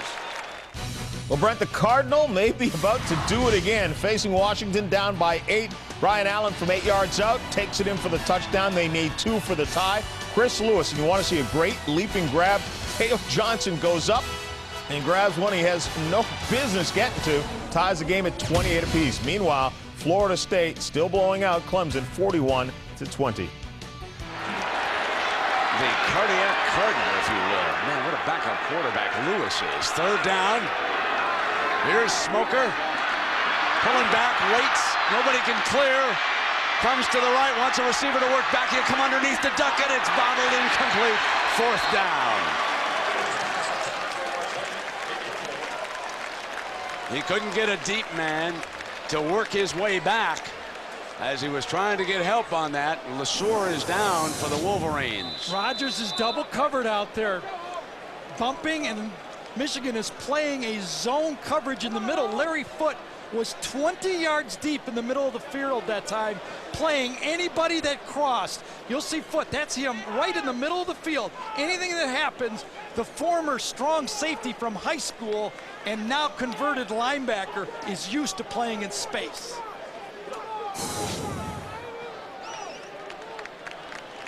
So LeSueur shaken up.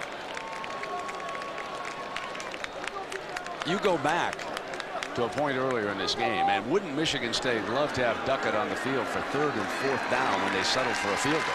Well, 2 huge plays in my mind. Remember, Michigan State, had a touchdown called back on a really silly holding penalty, and then on 3rd and 1 and on 2nd and 1, they don't have him in the game, nor Rogers. They settle for a field goal, but boy, with this Michigan pass offense and your depleted defense, that's asking for a lot. Now, Michigan has held Smoker to 2 of 12 in this half, and now we come down to 4th down. Is this bottom of the ninth, 2 outs? Is this exactly what we've been having right here? At midfield. Jeff Smoker will...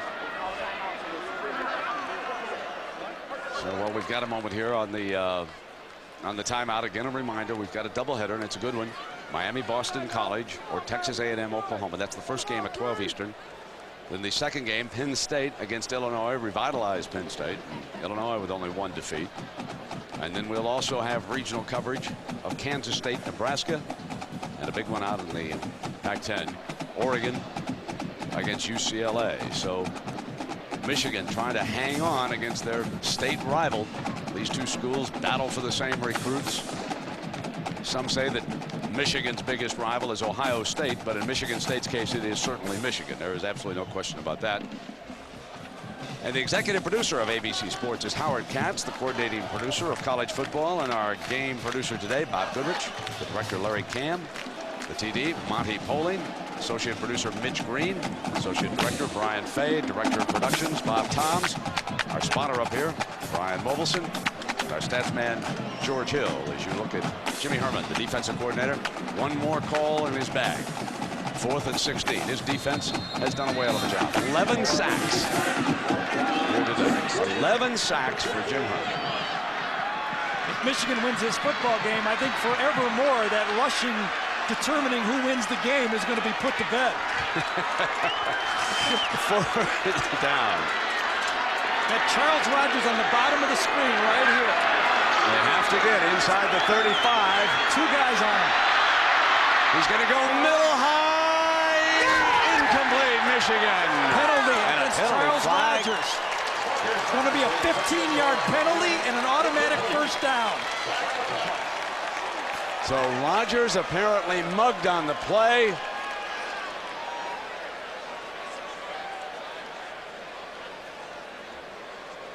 I think he just asked him what he called holding or interference. I think that's what he just asked the linesman over there, which makes a significant yardage difference. There'll be a fresh series of downs either way, but there's a huge difference here. Michigan put 2 players on Rogers. Personal foul, absolutely. That's what I thought. Held him coming off the line of scrimmage, almost like a punt. Almost like a punt formation. Michigan puts 2 guys on Rogers. LeSueur grabs his face mask right there. That's the call. Oh, there's no question. Absolutely. That was not even defensible. No, it wasn't. Huge play. The game is over. The ball is spotted at the 35-yard line. 1:18 to go. The Spartans have 1 timeout remaining. They're down by 4. Must have a touchdown. Here he goes. Rogers juggles it. Incomplete. Cannot throw a ball any better than that.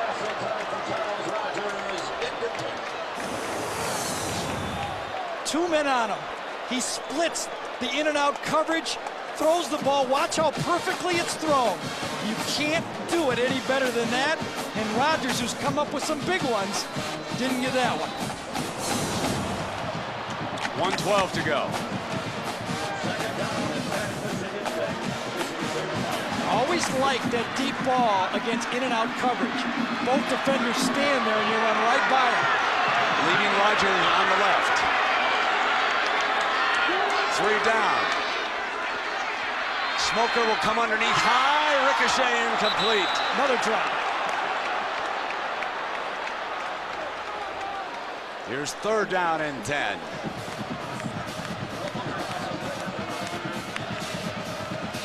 .107 for Coach Williams and the Spartans. I'll come back to him again. Can't drop 3 in a row, can he? You wouldn't think so. I'm surprised he dropped a couple in a row. Haygood will be the slot man on the right.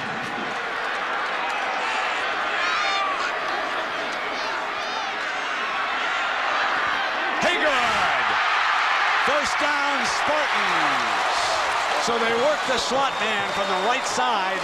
And now a minute to go and a 1st down after the 17-yard gain.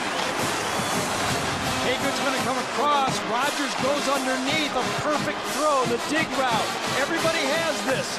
One guy underneath, the other guy across the middle. Ball is thrown before Haygood even turns around. Smoker, 3 brilliant throws with the game on the line. Ivory McCoy, number 85, checks in as a 2nd tight end. They go empty. Smoker looks right. Can't get it off. Sack number 12. The dirty dozen, and that one for Bowman. Michigan State still has their final timeout, and they use it. So we've got a flag also. Might be too many players on the field for Michigan. That's where that usually comes from, in the back, and he's got the referee is rounding them all up and won't let them leave the field. You see, Lloyd, they're counting. They want to make sure there's just 11. Look at the official. He will not allow it.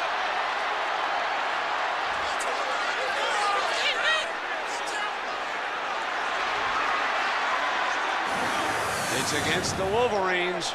Well, I don't know if we count them, but let's see. There's 1, 2, 3, 4, 5, 6, 7, and 4 is 11. Is there anybody outside of the picture here?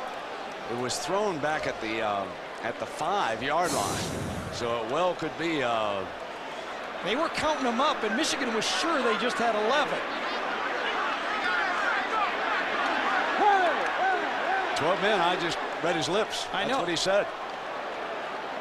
I only counted 11. I only counted 11 unless there's someone outside the picture. The next closest guy is somebody in the band. We have an illegal participation on the previous play. They had 12 men on the field. This is going to be half the distance to the goal line. Oh, huge penalty.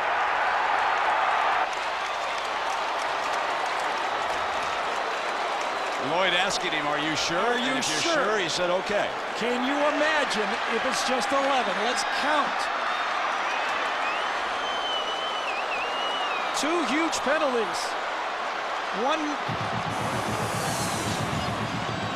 Is there somebody outside the frame? Because there's only 11. Yes, there's the 12th back there in the corner of the frame. Yep, right there. I saw 12 people. Nice job, guys. Down in the truck. We saw the leg, and now it is. You got to get one of those wider screens. This is what we need. That guy was hiding back there. So the ball is spotted right down. You by had to assume that official was right. I mean, you count that from that back judge every time.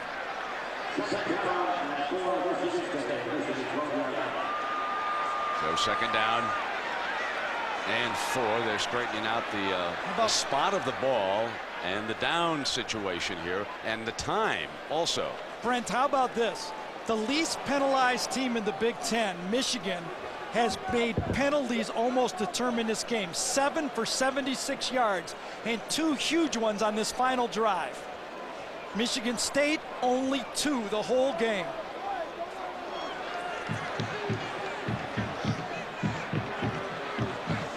Well, we've got a moment. Let's tell you about our Chevrolet players of the game, and in recognition of their efforts, Chevrolet makes a $1,000 contribution to each University General Scholarship Fund. We're going to go with young Gonzalez in the game for only one play, I know, but it was a big one. It was a touchdown pass, and he's holding his breath over there on the far side. T.J. Duckett, he set a Michigan State record against Michigan, 211 yards rushing here today. And here we go now with 36 seconds. Smoker with a second down at the 11-yard line. Low and incomplete, and it's third down with 31 seconds. I've got a huge question. Since there was a penalty of illegal participation on that sack, did Michigan State have to take a timeout there? Do they have still another timeout? Scoreboard says 0, but they would not have taken the timeout if there would have been a penalty. All right, 31 seconds. Here we go now. Third down. They can get a first down without a touchdown, and they can stop it briefly. Smoker. End zone. Incomplete. It's dropped in the end zone. And Jeremy LeSueur, number 21, makes the touchdown-saving play in the end zone for the Wolverines. Watch Smoker. The pass rush is finally having an effect. He's not really stepping into his throws. This ball hung just enough for LeSueur to lay out and make a wonderful play on it. If Jeff steps into the throw, I don't think he can get it. Fourth down. 4th and 4. Here goes TJ to the top of the screen. From the 11-yard line, Smoker with an empty backfield. The Wolverines will try to get there. Underneath Duckett, first down, first and goal. Clock stops at 23 seconds. Duckett gives Michigan State a chance. Just ground the ball. You got time to just throw it down. It's time, not downs now. Clock stopped on the first down, and he'll stop it to give him time to come up with the right play. So it'll be second down with 17 seconds to go. Great call by Michigan State. All game, TJ Duckett has been going wide, running near the sideline. This time, Larry Foote giving him plenty of space, and they call the slant pass, and Duckett catches it. Will, do you give Mr. Duckett a chance here? I don't want to know if there's a timeout left first. Otherwise, they're going to have to throw. If they're out of timeouts, and now Michigan will take a timeout, and that helps them out a little bit. But if they're out, they got to throw the ball into the end zone. Remember, they've got to have a touchdown. They do. Field goal doesn't do them any bit of good. With 17 seconds to go.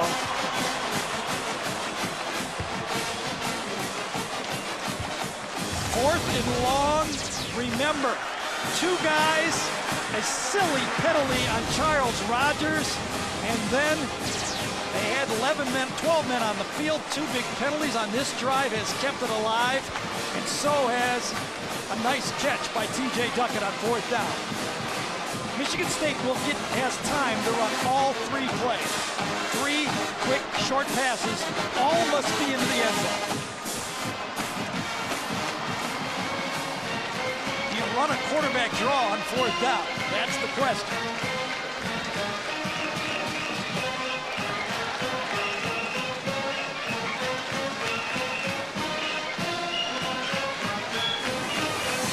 One more look at the 12. There's 11 right there as you run the play.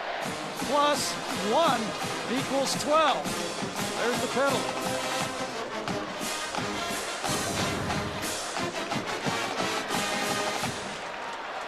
Second down, and Jeff Smoker, the sophomore from Manheim, Pennsylvania.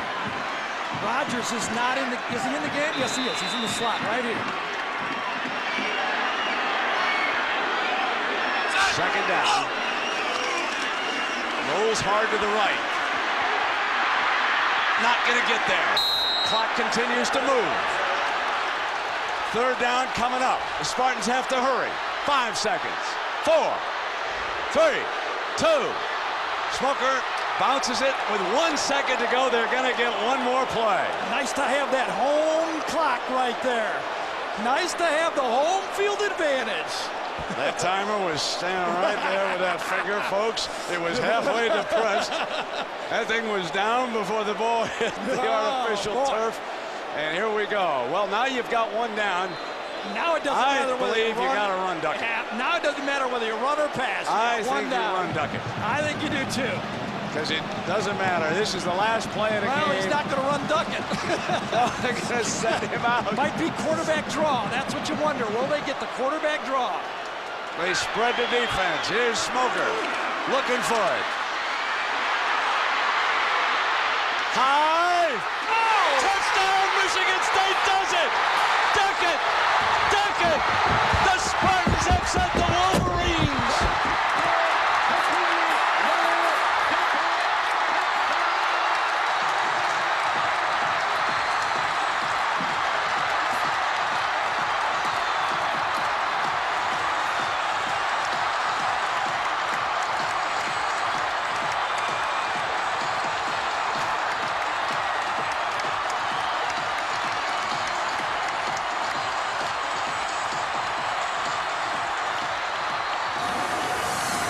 Duckett's way out here, and he catches it way over here.